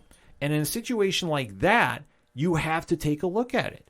Because of how this game is going. Like, if it was a blowout or a 2-goal lead and anything in that variation, okay, I'd be like, yeah, you're stretching. But in situations like this where they're still technically in this game, you can't do this. Now, are the Rangers completely at fault? Or, the referees, as we like to say, no. But I just say there's a lot of bad calls, in my opinion, that really impacted this game. However, though, the most egregious, man, I'm using that word a lot this segment. I don't even care. The most absurd move was when the Rangers coach, Gallant, switched up the kid line. Right. And you sat Capo Cacao, and you put in Ryan Strome, who has not been healthy and could barely skate because of his injuries. Right. I don't understand what the logic was behind this. Yeah, that don't make any sense. Gallant has not really given an answer other than he said, well, we want to win a game. That's great and all, but hello. It doesn't make sense, especially when your kid line of your young talent, Scheidel, Lafreniere, people that you had in your system that have been draft picks that are finally coming into their primes here, into their moments. Yeah. You break that up when you're hanging with the best team in the league. It doesn't make a lot of sense. Right. And what you had to do is you had to really switch up your offensive looks at this, which was the biggest issue I had. You had Panarin trying to shoot mid-ice for passes. 4 Tampa Bay guys are standing in the middle of the ice. Yeah, they were waiting. Yeah. And I understand the cross-ice pass, it works sometimes. There's a wide-open goal that Strome missed that still haunts me to this day because they would have won Game 4. Right. But he missed it. Happens. I got to live with it. Yeah. But you think about that, they win Game 4, and then who knows what happens Game 6 with the egregious calls that were happening. I'm going to set the record for saying egregious this segment. Goddamn. But this is one of those situations that the Rangers just ran out of gas, too. And I think Mark Messier put this best during the pregame show. Yeah. When he saw the Rangers come out, he saw the shoulders were drooped. They looked tired. Oh, yeah. Well, and like you said, they played basically a month straight. Right, but this is where you have to get the grit to just find a way to win. And this is nothing against the Rangers, but they didn't have it. Right. But they played a lot of games, and especially for a young team that, let's be honest about this, was supposed to be nowhere near the finals. Oh, hell no. So the fact they got this far, huge. Oh, absolutely. Absolutely huge. Absolutely. So now the questions for the Rangers is what's going to happen in the offseason. I know they have some moves that they're going to have to consider. Nothing super crazy, in my opinion. They've locked up most of their nucleus. Okay. So Igor, he's staying put. He's still on a rookie deal, but when it's time to get paid, he's going to get paid. There's no chance he's leaving. Adam Fox is staying. He's locked up long-term. Mika Zibanejad, he's locked up long-term. Chris Kreider, who should be the fucking captain, is locked up long-term. So when I'm saying long-term in hockey terms, for anybody that's not familiar, we're looking at about 5 to 7 years pending contracts. Sure. So for their prime playing ability, they're locked up. So Kreider was locked up. Panarin's still locked up. He signed a 7-year deal last year. So like I say, they have their nucleus there. They still have some young talent that's there. The big news is about Vitaly Krasnov. He is coming back on a 1-year deal. Yeah, I saw that. And we have to wait to see what's going to happen there. He was a highly picked draft choice a couple years ago, number 9. Okay. Because I'll never forget screaming at the TV when we got Wallstrom, who went to the Islanders, because we needed a scorer. Krasnov has been played overseas, and he has been lights out, and for whatever reason, he has not gone to the big roster yet. I don't know. I don't understand. I know that the Rangers do have some people down there. Johnny Gaudreau, he can definitely come up and definitely make some noise when he gets up here. But the Rangers are going to have to do some moves. And it's just one of those situations that they hung with the best team in the league, and I have to give credit where credit is due. The Lightning's head coach went out of his way to put over the Rangers. Hey, that's nice. Yeah. No, John Cooper definitely had probably the best thing to say in the post-game presser. He said, if you think about everything that this team has done, meaning the Rangers, they have been playing so much hockey, and it finally caught up to them. Right. But even with all the fatigue that they have had, look at the scores of the game and how much they still hung with us. Still kept it close. And he even said, he goes, mark my words, they're going to be in this chair within the next 3 years. I'll take it. And I'm like, you know what? Respect. I can definitely get down with that. Yeah. So that being said, it's going to be an interesting offseason with the Rangers. Blue Shirt Nation forever. No quit in New York. Ever, ever, ever. Also, as two Rangers fans, I think we can both agree on that one Rangers fan who knocked out the Lightning fan at MSG. Fuck that guy. Yeah, we disown him. I'll say as Rangers fans and part of Rangers town, fuck that guy. You are no longer a fan. And in fact, they did catch him, if memory serves me right. They did. He's been banned from the Garden forever. He's been banned from the Garden and not just for hockey games, for like literally anything that happens at the Garden, he cannot go. Yeah, which banned for life. Smart thing by the Garden staff. I will give him that. Yes. No, we don't condone that. Like I said, as much as I hated losing, and I don't like how Tampa Bay was getting away with a lot. Yeah. In my question, there was some very cheap shots in that game too. Yeah. And I know everybody's going to say, well, what about the Lafreniere hit on Hedman? Listen, I don't think that was intentional, but I know that there was a few shots at the Rangers, especially how a punch gets no called on national television is beyond me. Reasons. But it is hockey is what it is. Like I say, I respect Tampa Bay. I don't have to like them in this situation, but I don't have that anger towards them like I do the Miami Dolphins. Because there's a lot of former Rangers on the Tampa Bay team. We got to remember that. This is true. But I will get too wound up. I want to keep it good and positive for the 5-year anniversary show. So, Pat, that being said, we do have the Stanley Cup Finals in our midst. Yes. So break it down for us. Yeah, so you've got from the Western Conference, the Colorado Avalanche, and from the Eastern Conference, the Tampa Bay Lightning facing off for this year's Stanley Cup Final to bring home Lord Stanley's Cup. And for this matchup, which starts Game 1 is in Colorado on Wednesday, June 15th. All games are at 8 o'clock Eastern and on ABC and ESPN+. Game 2 is Saturday, June 18th. Game 3, and that's Game 2 is in Colorado as well. Game 3 switches over to Tampa Bay and is on Monday, June 20th. Game 4, also in Tampa Bay, is on Wednesday, June 22nd. Game 5, if necessary, is Friday, June 24th. In Colorado, Game 6 is in Tampa Bay on Sunday, June 26th. And Game 7, also, again, if necessary, is in Colorado on Tuesday, June 28th. So any feelings about this series, Pat? I'm going to say Colorado. I hope Colorado. I'm going to say Colorado in 6.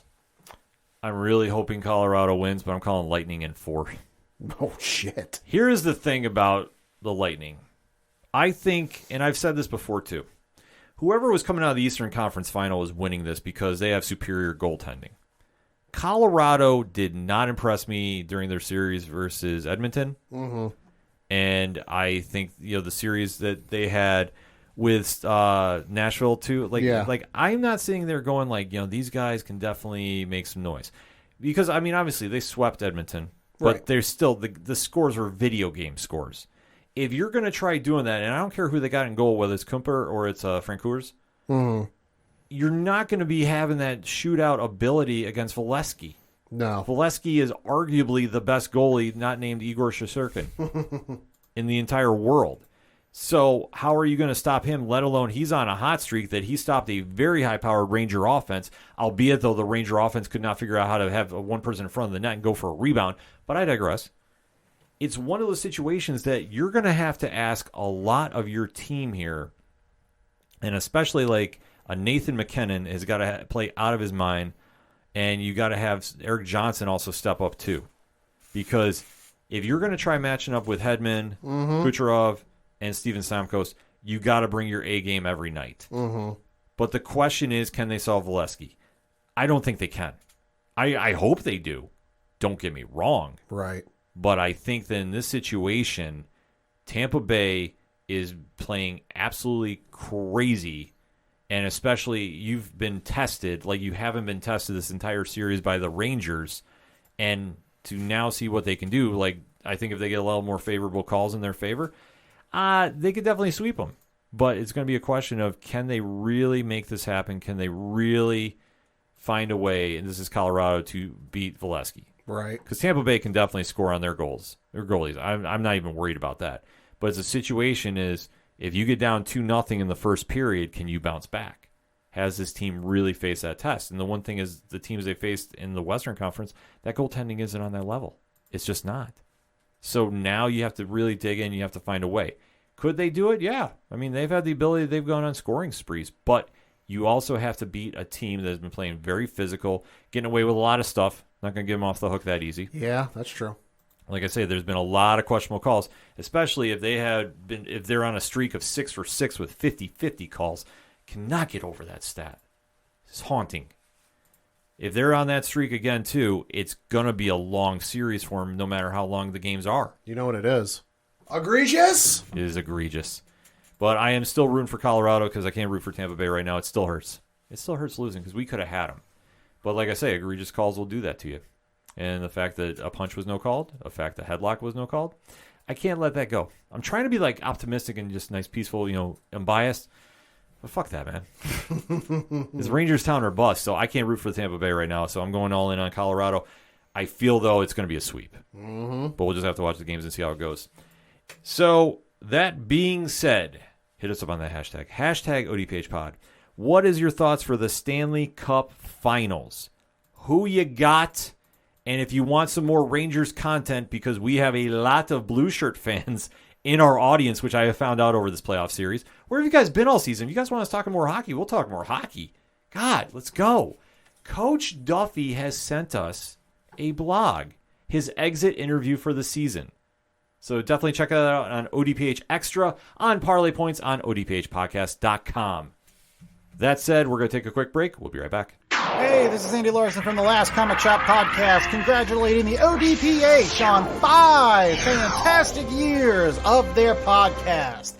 Way to go, guys. Thanks so much for providing us with weekly updates on all kinds of pop culture, sports, comic books, TV shows, wrestling, you name it. It's over there at the ODPH. So make sure that you keep on listening for the next 5 years. Cheers! Coming at you live and direct straight from my recliner, this is Tom from Off the Cuff Gaming, wishing greetings and salutations to the whole ODPH nation. Congrats, ODPH, on 5 fantastic years. Can't wait to see what comes next. Hey there, ODPH crew. Just wanted to congratulate you guys on 5 years. As you know, 5 years in this game is no easy task, but you guys were up to the challenge and killed it. Beyond the congrats, I want to thank you for being awesome pals and leaders in our community. All of us over here are wishing you guys the very, very best. Shout out to Frank from the Geek Freaks podcast and everybody else who sent us in some well wishes via the shout outs you heard during the segments. And obviously on Instagram too. We got one from JT from the East Coast Avengers. Yeah. He's on his honeymoon, so that's why he didn't get sent in. People were asking why I posted the text. Understandable. Yeah, he's allowed to slide for that Priorities. one. Yeah, I mean, for that one. We'll let it go this one time too. And Coach Duffy left a shout out, like we said, in the latest ODPH Extra blog with his exit interview for the Rangers. So if you want to read those, definitely swing on over and do that on our social media accounts. But we still have to talk a little sports, don't we, Pat? Yes, we do. So let's do it. I got to talk a little local minute. And looking at the Binghamton Rumble Ponies from the last week, they had their game on Sunday where they played the Somerset Patriots, and they lost by the final score of 4-5. Then they started their series against the New Hampshire, where the game on Tuesday was rained out, was made up as part of a doubleheader on Wednesday. So the game, they lost game 1 by the final score of 2-1. They won game 2 by the final score of 4-1. Came back on Thursday and lost by the final score of 9-5. Friday, they lost by a final score of 4-0, and then lost again on Saturday, 7-5. But they did bounce back and win on Sunday by the final score of 7-4. Now, this week, they are out of town playing Bowie with games at 6. They're playing Tuesday at 6:35 p.m. Eastern, Wednesday at 5:35 p.m. Eastern, and then they've also got a doubleheader on Tuesday. It's part of a game that was postponed back on 4/16. They come back on Thursday and they play at 6:35 p.m. Eastern, Friday at 7:05, Saturday at 6:35 p.m., and then Sunday at 1:05 p.m. Don't worry, though, they're not out of town for long. because they do return home for a series against Reading on Tuesday, June 21st. So for more information, tickets, and all that good stuff, bingrp.com. Excellent. I got to switch over to a couple things for sports because we got some interesting and great news, I would say. Because obviously the ESPY Awards are coming up very shortly, and while we're not here to announce the categories and who's nominated for all that, because that doesn't really matter, there is one particular award that I feel is worth noting every year, and it's always interesting to see who they give it out to each year, and that is the Arthur Ashe Courage Award. Yes, agreed. Yeah, and that's given to somebody in the sporting community that has done something very courageous or noteworthy, and deserves some recognition and some spotlight on. And this year it is going to Vitaly Klitschko, the former boxing champion and current mayor of Kiev, Ukraine. So reading from an article on ESPN.com written by Mike Kopinger, it says, quote, Vitaly Klitschko, the Hall of Fame boxer and mayor of Kiev, will be honored with the Arthur Ashe Courage Award at the 2022 ESPYs on July 20th in Los Angeles, ESPN announced on Tuesday. The mayor of Ukraine's capital since 2014, the former heavyweight champion is a longtime outspoken critic of Vladimir Putin, dating back to the conflict with Russia in 2013. Since Russia invaded Ukraine in late February, Vitaly, along with his younger brother and fellow Hall of Famer Vladimir, has served as one of the faces of the resistance. The Klitschkos took up arms in a territorial defense battalion in Kiev. Star boxers Vlasy Lomachenko and Oleksandr Utsk followed suit in other parts of Ukraine. Quote, it's a great honor for me to receive this award, said Klitschko, aged 50. I am convinced that this is recognition of the courage and inviolability of the Ukrainian people who have been bravely resisting the Russian aggressor for more than 3 months. This is an award for everyone who defends the independence and freedom of Ukraine, close quote. So, hey, shout out to that guy. Yeah, absolutely. Obviously a well-deserved award.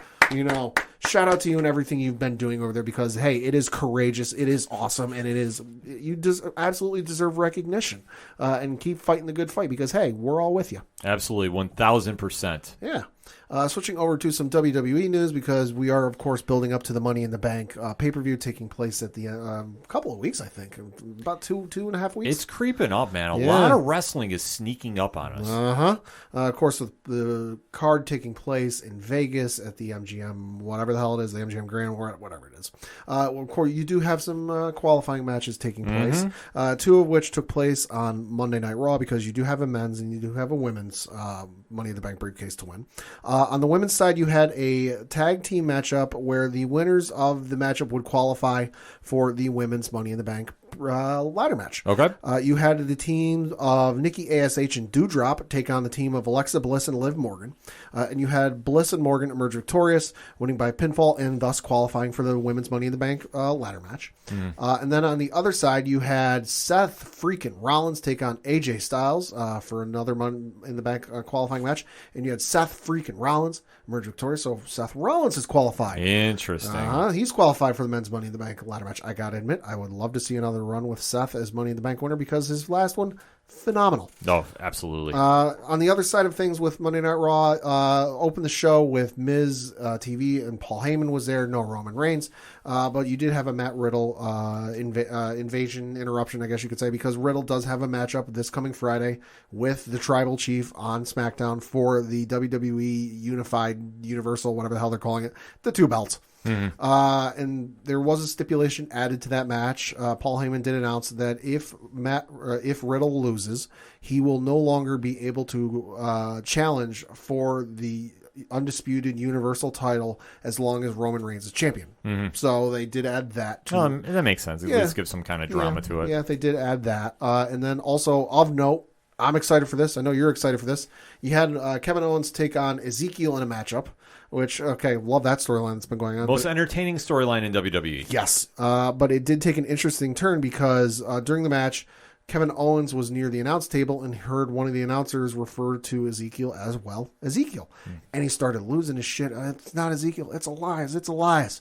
And he got counted out. Although, admittedly, it seemed like it was a little bit of a fast count out. But, hey, what do I know? It is what it is. Wrestling. It is what it is. And he got counted out. And then after the match, you did have Ezekiel announce that he's been in contact with his former brother.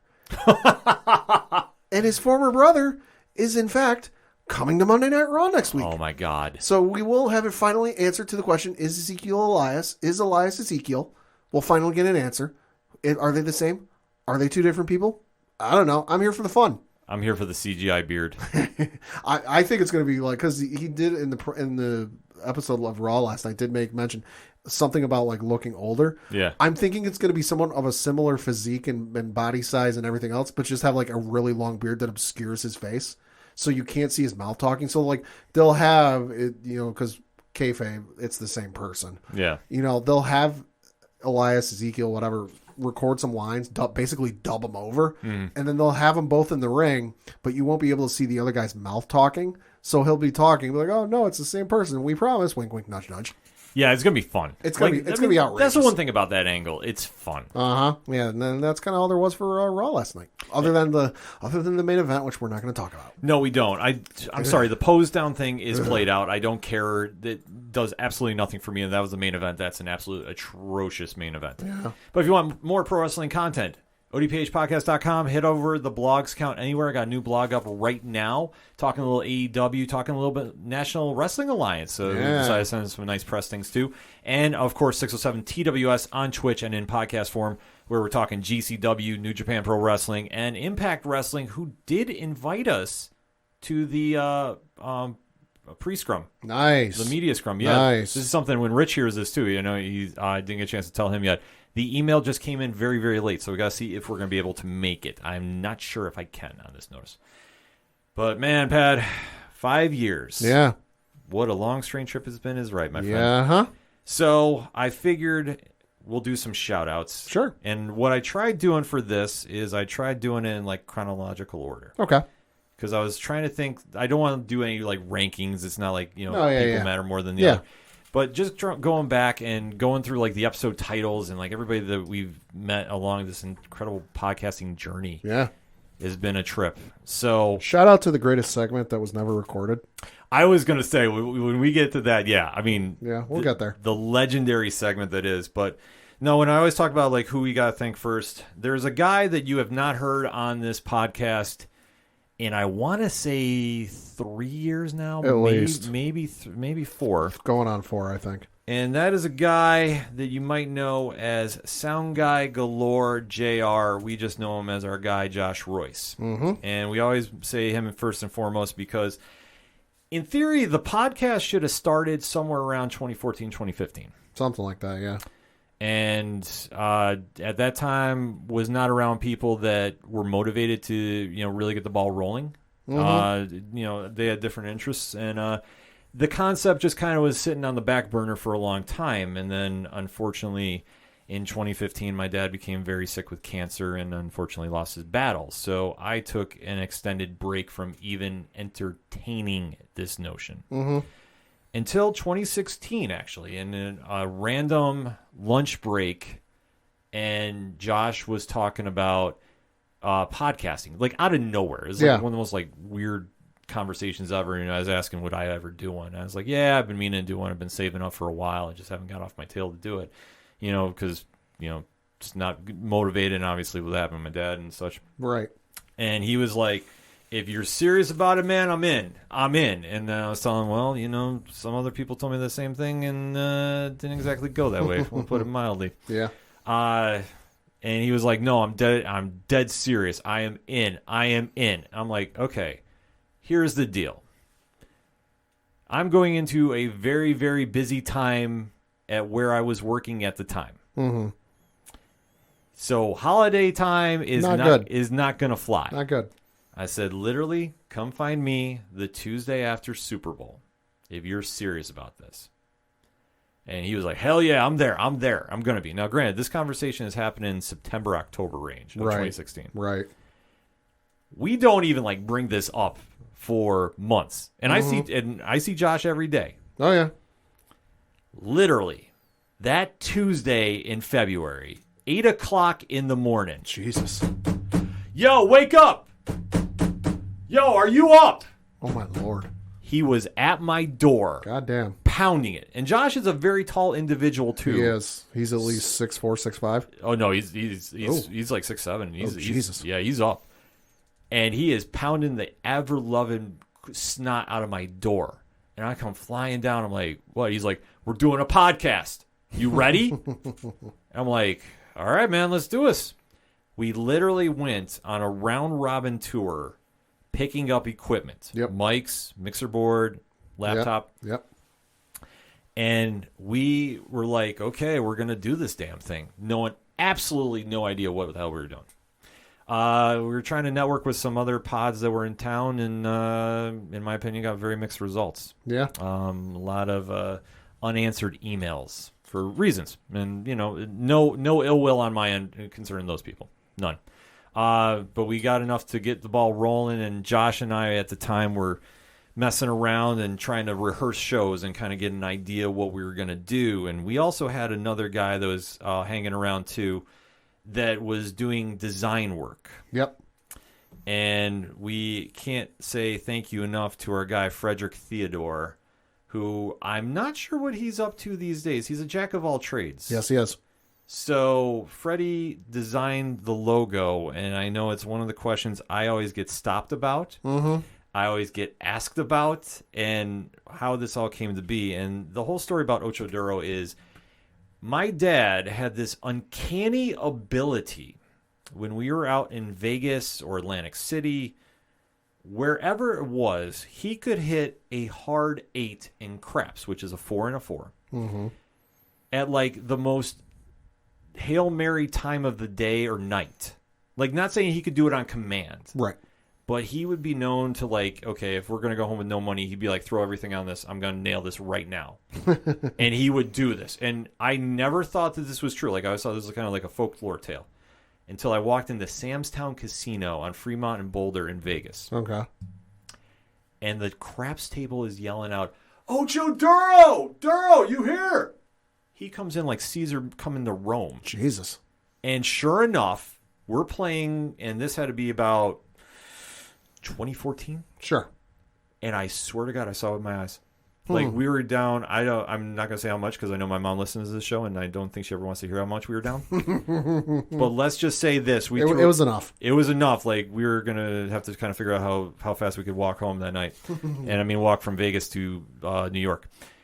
He nailed it, and I just remember sitting in freaking awe, going like, "Are you kidding me?" And they're like, "He does this all the time." And when we thought about an idea for the show, Josh, Freddie, and I were kind of kicking ideas around about like what to call this, and we didn't want to do something like Talk with Ken and Josh, right? Because reasons. So we kind of thought about what the Ocho Duro name was kicking around, and it's something my dad was kind of running with and such, and we thought we kind of implemented to this. And at the time, Josh wanted to talk all sports. Right. I talk all entertainment. And we kind of, well, what's multiple topics? And we kind of were kicking around, well, it's a parlay. It's a multiple bet. And then at the time, we would keep the show around an hour. Obviously, if you look at your timestamp on your mobile device or wherever you listen, not the case. Yeah, it's out the window now. We've had too many people say the content's good, so don't worry about it. And that's why I say thank you for that. So from that, it stumbled into the Ocho Duro Parlay Hour. Now, I know it's a mouthful. That's why I encourage everybody to just call it the ODPH. So try creating social media with that long name. Oh, I know. And that's why I swear to everybody, like, listen, I don't get offended if you don't say the entire name. I was actually told by a couple podcasts, like, we thought we were going to offend you if we didn't say the entire name. I mean, I can understand it. I could understand it, too. Yeah, I'm like, just call the ODPH. If you're not calling, like, a bunch of assholes, I'm not going to be bothered by that too much. Or, whatever the case is. So then, to get back to chronological order, we're talking about February 2017. And we get to be about 2 rehearsals in. Mm-hmm. And I'm going, we need another voice. And Royce goes, I think I know who you're talking about. And I said, there's a guy I know, a really good guy, who can talk your ear off about sports. And he's a big Star Wars fanatic. Who's that guy? And it is the gentleman that I have had the pleasure of sitting across from a table with for 5 years now. Yep. That we brought him in, And obviously, we can't have two. I guess I'm breaking kayfabe, but Dre already did that in his shout out. Yeah, he did. We can't have two Joshes on the air because that would be too confusing as could be. Yeah. And at this time, I want to say Josh was going with Josh as his name on the air. Mm-hmm. Yeah, he was. Because he wasn't. The Sound Guy Galore thing came up. It was like a nickname. Well, we gave it to him because he was coming up with like. I know I'm going to put him on blast, and I'll hear about this when I see him in person, but it's okay. He was coming up with like crazy nicknames like Mad Money J and like different names to come on the air. And I was like, well, why don't you just keep Josh? I'm going to keep Ken M because, well, that's my name. Yeah.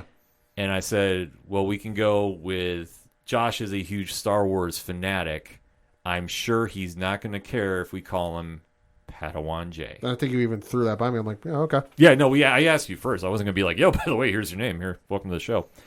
And Pad has come in and been the voice that we needed on this show. He does a tremendous amount of work behind the scenes that nobody ever sees, from production to maintenance to you name it. I could not imagine doing this show with anybody else than the gentleman across from me.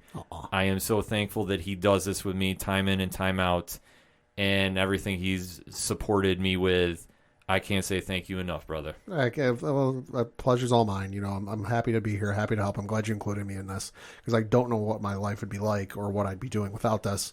And of course, all of this is because of obviously Josh, you know, JR, and you know, so we wouldn't be here without you guys. Yeah, no, thank you, man. But like I say, you're the backbone of this show too. Like I say, and everybody listening, if you're not following Pat on Twitter, make that happen. Damn it! Like the fact that he doesn't have 1,000 followers, that irritates me. You deserve more, man. That's what it is. I know. Well, you're over 500, so I figure that's an accomplishment. If you're still under 200, I'd be having words. But that's why your choice to level bunks. 574 as of right now. Yes, we'll make that happen more so. But at this time, though, it was the three of us. We were going in, doing rehearsals, and there's about 8 shows that will never see the light of day. Yeah. I don't even know where they are. Yeah. To be honest with you, I think they're on the melted down extra hard drive. They are. That is somewhere. Yeah, no, they are. Yeah. And then finally, we just said, we kept pushing it back because we were going to come out around Memorial Day that year, 2017. And then it got pushed back. And then finally, I was like, you know, fuck it. Well, and I think our hand got forced because I remember one afternoon on like a Saturday getting a text from you or a call from you, hey, I need you to come over for something. And we were setting up the social media stuff. Yeah. And we were setting up the Facebook and the Twitter and the Instagram, which were pains in the asses, you know, just between, you know, the setup process and then the name that fit and this and that. I remember making the Facebook page was a particular pain in the ass. Yeah. And we were planning on keeping it hush-hush until we were ready to launch the show. Mm-hmm. But then I think it was the Instagram leaked out. And people from our personal lives, including my sister, I remember, started following the show page, and we're like, "Well, fuck." Yeah, we're kind of the cat's out of the bag now. Yeah, so we kind of had to rush it in, and you know, I'm glad we did it when we did.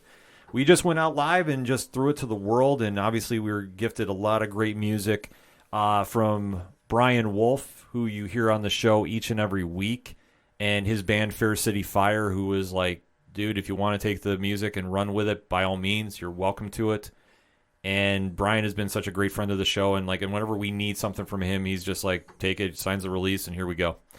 So we started with the episodes and, you know, kind of hit the ground running, and then things started kind of getting interesting. Mm-hmm. Because then we started dabbling more so into social media. Yeah. And this is where, as our guy Stu from SW Productions, who's a fantastic friend, I think the absolute world of him, and I know he always crowns me the MVP of podcast Twitter, and I always say, well, if I'm the MVP, you're 1B, my friend, for everything you do for podcasts. We started networking with some other shows in town, and not in town, rather, but on Twitter. Yeah. And the first one that comes to mind is our friends over in England, Killer Rabbit Podcast. Oh, man. I know I'm throwing these names back at Pat. Yeah. And shout out to those guys, too. I think they're finally coming back. They took the break because of COVID. Right. They couldn't get together. So I think they're finally coming back. Listen, if you have not heard their show, they are hysterical. They're amazing people. And we all just kind of grew at the same time. And from this, like I say, we really started networking on Twitter, and then I know we got picked. We were actually supposed to be in a pod group with them. Yeah. What was it Odd Pod Squad? Yes, that rings a bell. Yeah, because I know Odd Pod Media is infectious group. Shout out to Russ. But it was them, and it was a few others, like 13 other shows. And I know we didn't do it because I think at the time, like, all they were doing was running through Discord. Something like that, yeah. So we just kind of stuck in our lane on Twitter and started just promoting shows. Like, I started searching out hashtags, which if you're a new podcast, that's what I recommend you do if you want to start making friends on Twitter. Start finding shows and interact. Do not spam your links on anybody's show unasked, but really start interacting. And we just started doing that. We started retweeting a lot of shows. We caught the wind of a couple friends in Australia called For Your Reference. So shout out to Katie and Odie. I have not talked to Katie in a hot minute, but she's always one of the most supportive people in podcast Twitter. And they do a fantastic show. I definitely recommend them.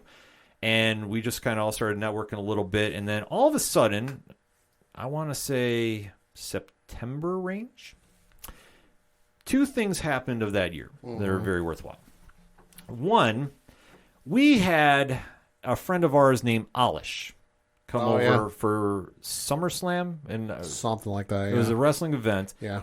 And I remember him going, "Do you care if I bring my friend Sean with me?" And I'm like, "I don't care." Oh yeah. He's a wrestling fan. Yeah. And sure enough, comes in this guy talking all this sports talk and pro wrestling. And I remember thinking throughout the night, I'm like, wow, this guy talks a lot. Yeah, he talks a lot. I remember Pat and I both were like, man, that guy talks. Yeah. Like, we have to keep an eye on him. Yeah. And from that conversation, became Facebook friends. And I remember a certain post that came off between Al and Sean that came on my timeline. And Sean was complaining to Al about, well, Al moved to Washington. Yep. And there was no way they could do their podcast. And I remember, like, you can do a podcast. It's easy. Just hook up Skype and do it over the phone. And I remember Sean DM'd me and goes, "What do you know about podcasting?" I'm like, "Well, sir, I have one." Yeah. And immediately he was like, "I'm in. Can I come on your show?" And I was like, well, at the time it was like we were still getting our footing and we didn't want to just kind of add in anybody without the audience really knowing. So he started interacting with everybody on Twitter. He started getting involved. And then sure enough, we brought him in for an episode and he hit it off immediately. And I remember Josh Royce literally going, "You're inviting him back, right?" As soon as he left. And I was like, yeah, we could ask him if he wants to come back.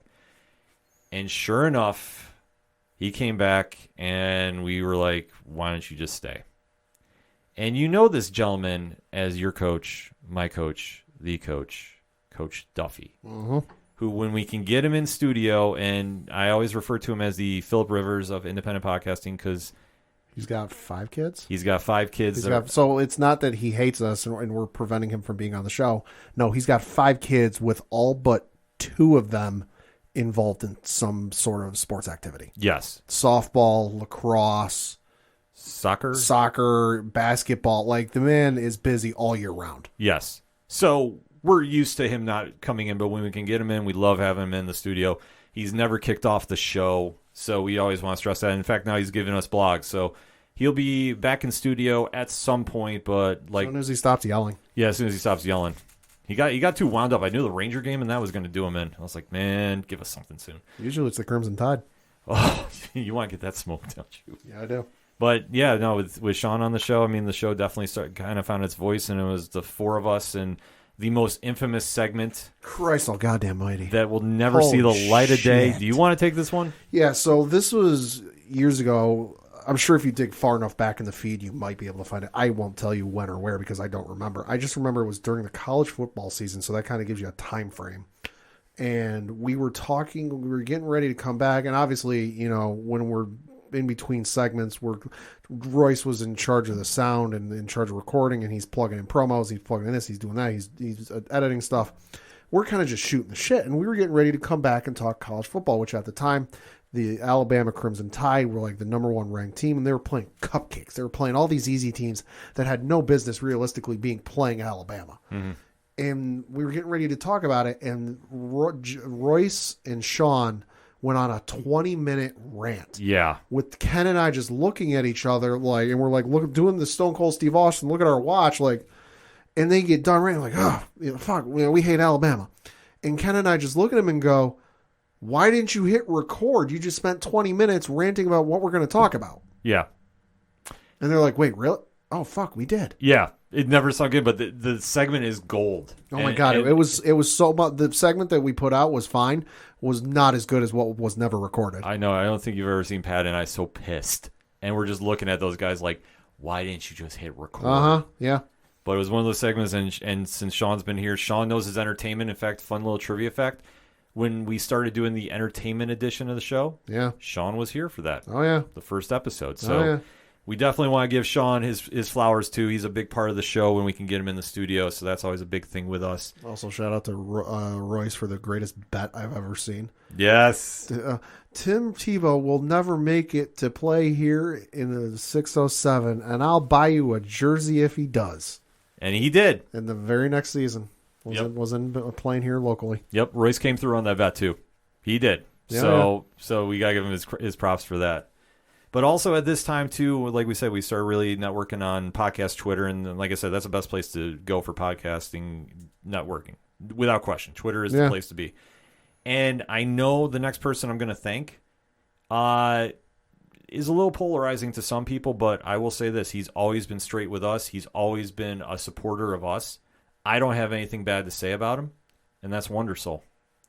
And when he put us in Next Wave, which was the first pod group we were in, that really kind of got the ball rolling for us about networking with shows. Mm-hmm. That we met so many amazing pods in there, like Book of Lies, which Brandy and Sonny are some of the most amazing people we've met there.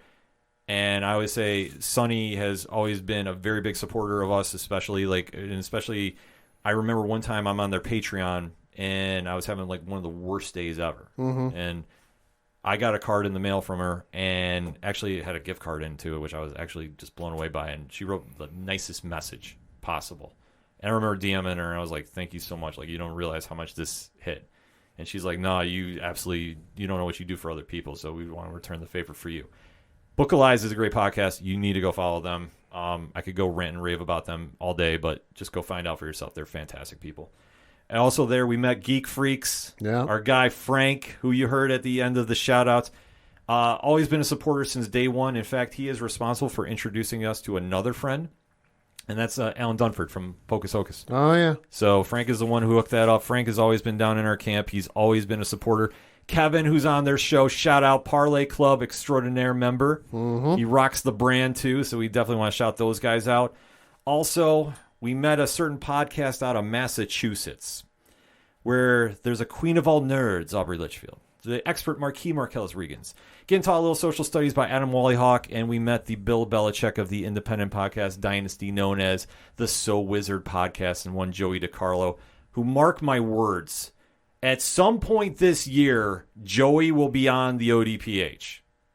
This has been going on for 3 years now. We haven't been able to line up the schedules. It's going to happen, mark my words. There's going to be so much Patriot love in this room, you're going to be sick. You know, in fact, fuck it. I'll just mark it down. Joey, I know you listen to the show. AFC preview. Ooh. We want you on. You're gonna vomit. There's gonna be so much Patriot love in this room. I'm gonna be here with Rich, so I'll be okay. Like we'll balance it out. But yeah, I know you and him will go on that Patriot slander, and I'll just sit here and take it. Not slander if it's true. But I tell you what, those guys do an amazing show. They are always doing consistent work, like whether it's Patreon, whether it's social media, just the amount of hustle they do up there. No weeks off for 8 years now. Jesus. Yeah, like. The scary fact is, like, we will never catch up to them. No. But we haven't missed a week since August of 2017. It's been a while, yeah. To say the least. And usually for us to miss, it's got to be like biblical proportions. Yeah. Like, it's something insane to do. Yeah. But, like I say, we met them in there. We have met so many amazing people in that group from time to time, too. And like I say, Next Wave definitely ended on a different note. And, like I say, I got nothing bad to say about Wondersoul. He's always been supportive of us. And obviously he goes through a lot of different content, so you definitely want to go check him out where you can find him. He does great work, and like I say, shout out to him.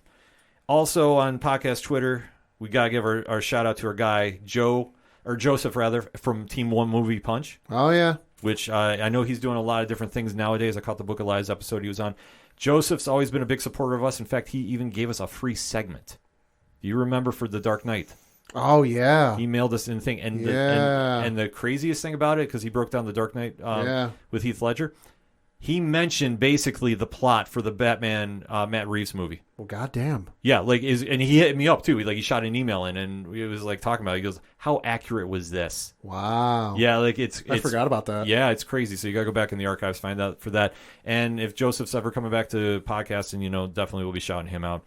Also, we met Alex from Pod Nation, so definitely they've been supportive of us. They're always retweeting us. They're almost at 20,000 followers. Oh, that's good. It's something crazy for Nice. Pod Nation pods.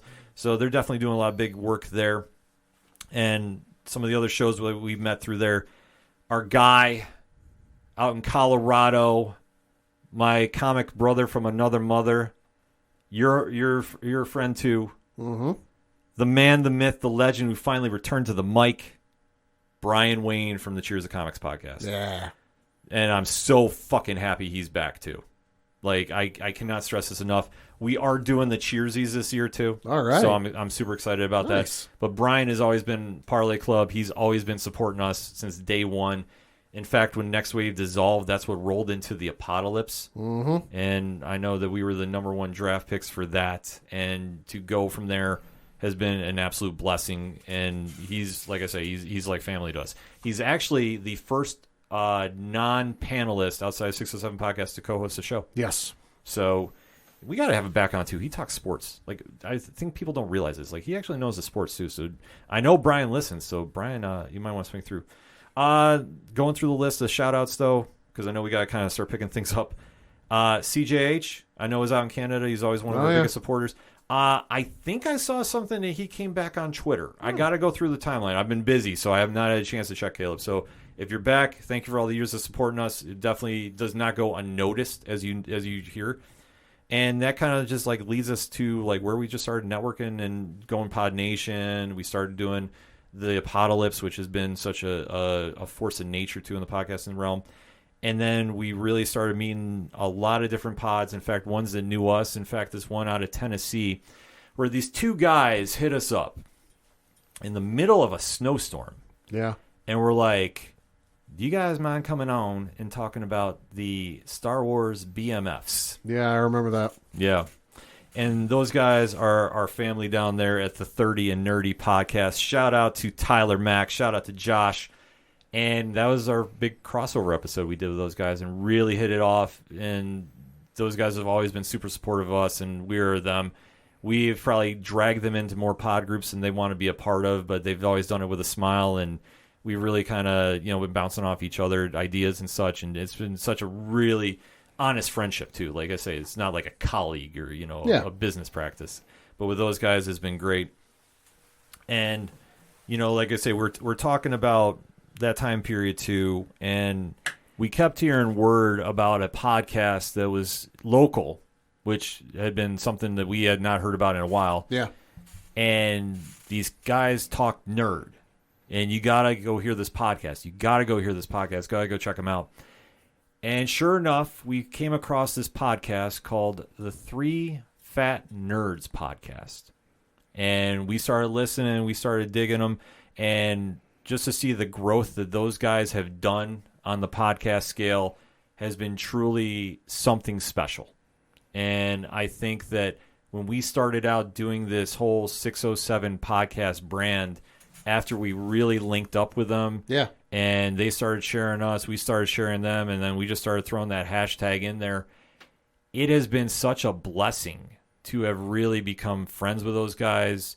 And everything that they're doing over at 8122 Productions, they motivate us to really step our game up. And I think it's honest to say that I think we do a little the same with them. That connecting with Rich, Ron, and the man, the myth of the legend of 1,001 hashtags that I think I've given him over the course of 4 years. Probably. Diesel. Those guys are, become very close with us. Rich is one of my best friends. We talk shop every single day, and to see how they've grown over these years, and like I said, they've been really responsible for pushing us and really been our partners in crime in this podcasting content creating game to really elevate the brand. And we always have that saying, if one wins, we all win, and that's something we truly believe here, because if you don't have the right people around you, right people motivating you, right people pushing you to go further, it's one thing to be content, but it's something that we don't exactly go by. And I know that those guys have really been putting the work in over the years, and to see them really start blowing up like they have over the past few years has been something truly astonishing to watch. We always scream about their Patreon for rightful reasons, because it's the one... If $1 gets you in the door, $3 gets you a comfy seat at the table. Anything else is with Diesel, and I don't want to know for liability reasons. But Diesel is one of the few people that can talk Buffalo Bill slander to me, and I always laugh because he just goes over the top with it, and it's awesome. And like I say, for everything those guys are doing, they're a big part of our success too, and we can't thank them enough for networking with us, because I think we both came out of some bad experiences from other pods that were trying to help us out when we were beginning. And once we finally got together, we've been the notorious content creating fraternity, if you will. Yeah. I always say the comparison is if you watch Animal House, we're all different personalities in there in that mix, and like we're more like the Eric Stratton, damn glad to meet you, and those guys have always been like the Blutos, the D-Days, and the ones that'll absolutely raise a little bit of holy hell. But we're still one team, it's still one family, and that's where we're going to keep growing. And the brand has exploded over the past few years, so we can't thank them enough for all the support that they show us and all the love too. And like I say, it's only going to get bigger and better for 607 Podcast too. Also, speaking of the family, there was somebody that we have joint custody of that has kind of spawned out on his own. Oh, yeah? Little Mike C. Oh, yeah. So, obviously, like I say, a little Mike C action. Obviously, the creator of Horror Zone 607, which actually was recorded here for the first episode, and then it went over to 812 Productions. Mike's always been a big supporter of us. He's always been one of our first guests on the show, too, so we definitely want to give him a shout-out as well, doing big things over there at Horror Zone 607. And then, we kind of spawned into a lot of our other friends that we've connected with over the years. Like, we connected with this other podcast out of Tennessee that hit us up, and I know you guys talk a little Agents of S.H.I.E.L.D. Do you mind coming on to talk with us? Yeah. And that was our guys JT and Dom from the East Coast Avengers podcast, which I always say if I'm going to go somewhere big, I'm stealing JT and taking him with me to do some content creating, because the kid is always hustling and he's always doing the right things. And I know they're going to be down at Memphis Comic-Con. I can't wait to see what he's doing down there. Yeah. That's going to be a big move for them. And also there's a little podcast that we connect with out there that we always say people scream Podern family. These guys are Podern family because they always come through for us whenever we need them to. They do a great show called Crossover Collision. One time for you, JVD. War Games! But JVD and Evan the Great have always been supporting us, and they do a fantastic show, and they always rep the aPODalypse like nobody's business. And JVD always chimes in for the 607 TWS show. He's always giving content. He always asks me to do a William Regal impression, so there you go, my friend. Thank you for all the years you've been supporting us. It never goes unnoticed with that. Also, the We Get Dub Boys, Jay West and Mac East, always making some noise in our Locks and Leaps chat. Mm-hmm. So we appreciate those guys. They're fellow New York Knicks fans, so, we can definitely have them on the show at some point to talk some basketball. That would be a wild-ass episode, too, by the way. Also, shout out to Julio from the Contrarians, who's always giving us some great listener feedback. They do a fantastic show. He's always shouting us out to.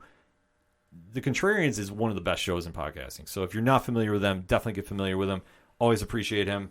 Matt, our guy from Hops Geek News, always a big supporter of us. They do a fantastic show. Definitely go check them out. They're doing big things out there as well. Scott and Frankie from Shoot the Flick. Lance from Comic Book Keepers. Always big-time supporters of us, so we thank them for that. CJ from Talking Shiz. Josh from Talking Smack. Great podcast. In fact, Josh is long overdue to come on the ODPH too. He's a big Radiant Black fan, Pat. Oh, yeah? So we can definitely have him on and talk a little bit of the Massive Verse. Yeah. Mike and Zach from the Multiverse of Badness. Ray from Being Bookish. Mark from Digital Dissection. Chanel from Nerd in Texas podcast. Julene from It Goes Down in the DM. Caleb from Brody Talks. Casey, the nerdy photographer, who you heard on the shout out to them. Sean from Metalcore Nerds, who's one of our upstate brethren, too, by the way. Nice. So he's doing big things, too, on the Monday Night Radio Show. If you're not familiar with them, you need to get familiar. Game Vault Pod. Shout out to Dan and Jen, Tom and Mark, but Dan and Jen specifically. Every time we go on Twitch, they make a very big deal. We come through for them. They do a fantastic Twitch channel. If you're not subbed to both of them, Game Vault Pod and Dan's channel, get familiar. And Dan, I know you listen to the show. Yes, give me a specific date for They Call This a Movie, and we'll make it happen. Don't give me like a couple weeks out. Just give me a specific date. I'm there, brother. I will be there. One of the nicest people we've met at New York Comic Con, but just one of the nicest people we've met in the entire podcast journey. Dan is fantastic. Jen is too. I can speak on and on and on about them, but they're amazing. Speaking of New York Comic Con, going as press and meeting all the amazing pods that we did down there. Pint of Comics. John is one of the most awesome people we've met in this journey. I can't speak highly enough about him. He's always been a huge supporter of us. And Lou, wherever he's at too, he's always been somebody that's came through for 607 TWS. I hope he's doing well. Haven't talked to him in a hot minute, but The Pint is something you need to get familiar with. Love that podcast. And John, let's make that date happen. I know that we've been talking about it for a while, but let's make it happen sooner than later. But seriously, thank you for all the support over the years too as well. Also, when we were down in New York Comic Con, like I said, we met Wizard, met the guys from Superhero Speak, Last Comic Shop. Shout out to them. Thank you for all the support as well. Like I said, Stu, we've already talked about him. He's fantastic.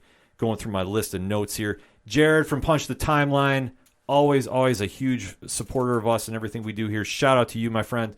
Brendan from UnChefed, always fantastic. He's coming up to getting pod rated today, so that's a pod rated here in this week. The Crime Diner, shout out to those ladies. They're fantastic people. And obviously, we just got a wrap. 8-Bit Ray from the Gorilla Brain Podcast, shout out to you. Always supporting us, killing it on Twitch and TikTok too as well. And then we got a shout out to the extended family, because when we talk about super fans like CJH, there's one guy that stood out when we talk about New York Comic Con as well. He calls Pad the Plug. He calls Pad a few different nicknames, and rightfully so. He's one of our extended family. Probably one of the best experiences we had down in New York Comic Con in 2019. We met a guy by the name of Dre Driven in the line of a DC Nation panel, and he's become part of the family here too. Killing on the blogs as well. He's doing big things, so shout out to him. Shout out to Nick from Nikolai's Kitchen and Justin from Epic Film Guys for allowing us to be a part of Livestream for the Cure. That's always a big event for us to be a part of, to say fuck cancer. I mean, obviously, if you know the name of the show, you know where we stand with that. And to be a part of that each and every year, and especially this year where we smashed the record for money raised, has been truly something awesome to be part of. It's something that we here at 607 Podcast look forward to each and every single year. And to all the bands that have given us music as well, to Jimmy Gazik from Floodlands, Tyler Reed from Second Suitor, Julian, Matt, Ross, and John from Shout at the Robots, because I was really ready to start screaming, and Stevie too.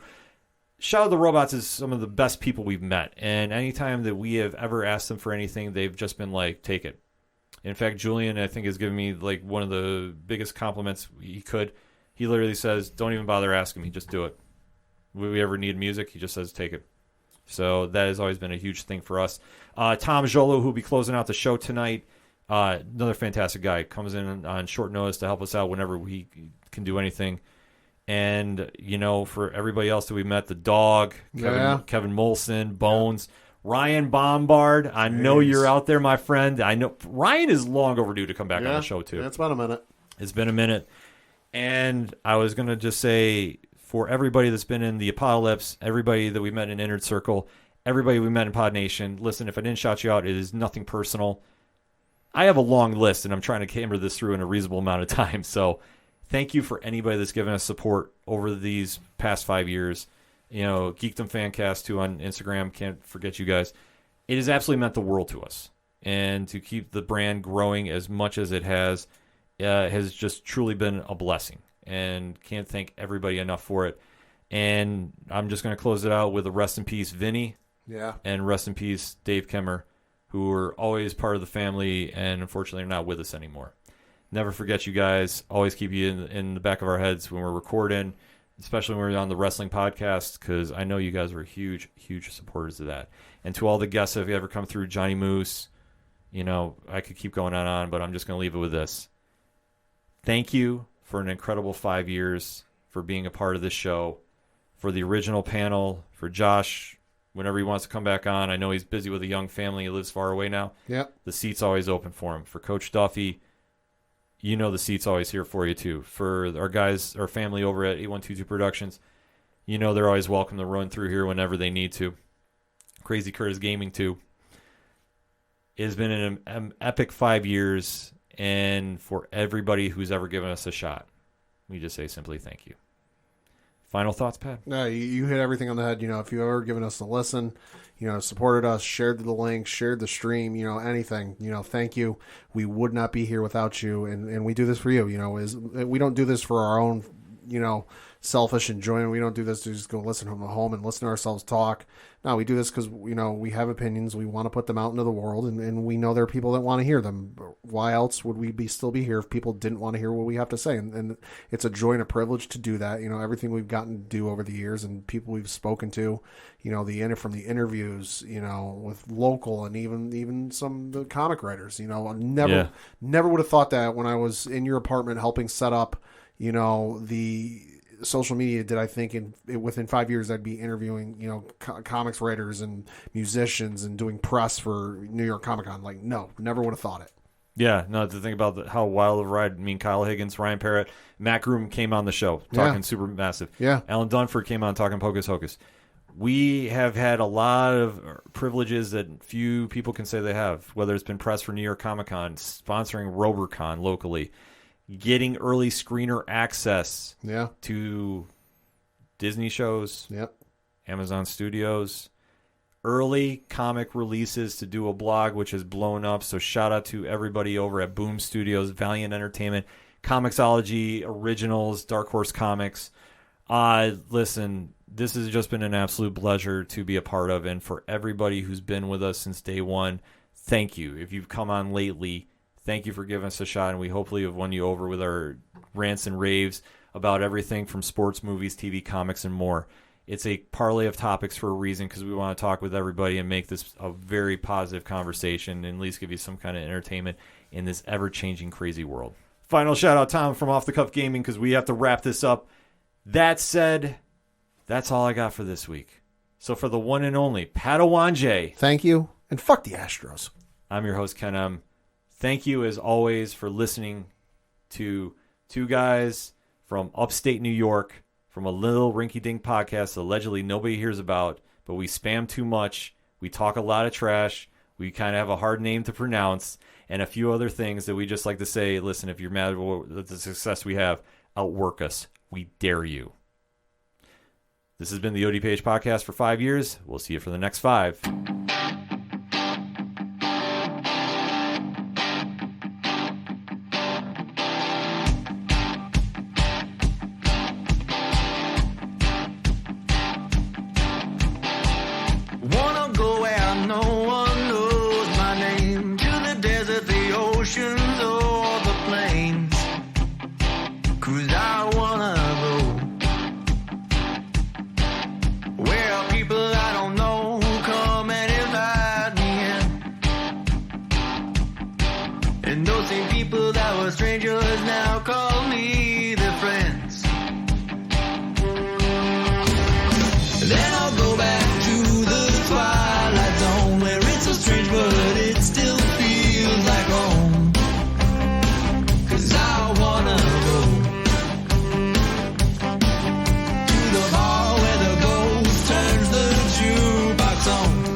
had zone where it's so strange, but it still feels like home.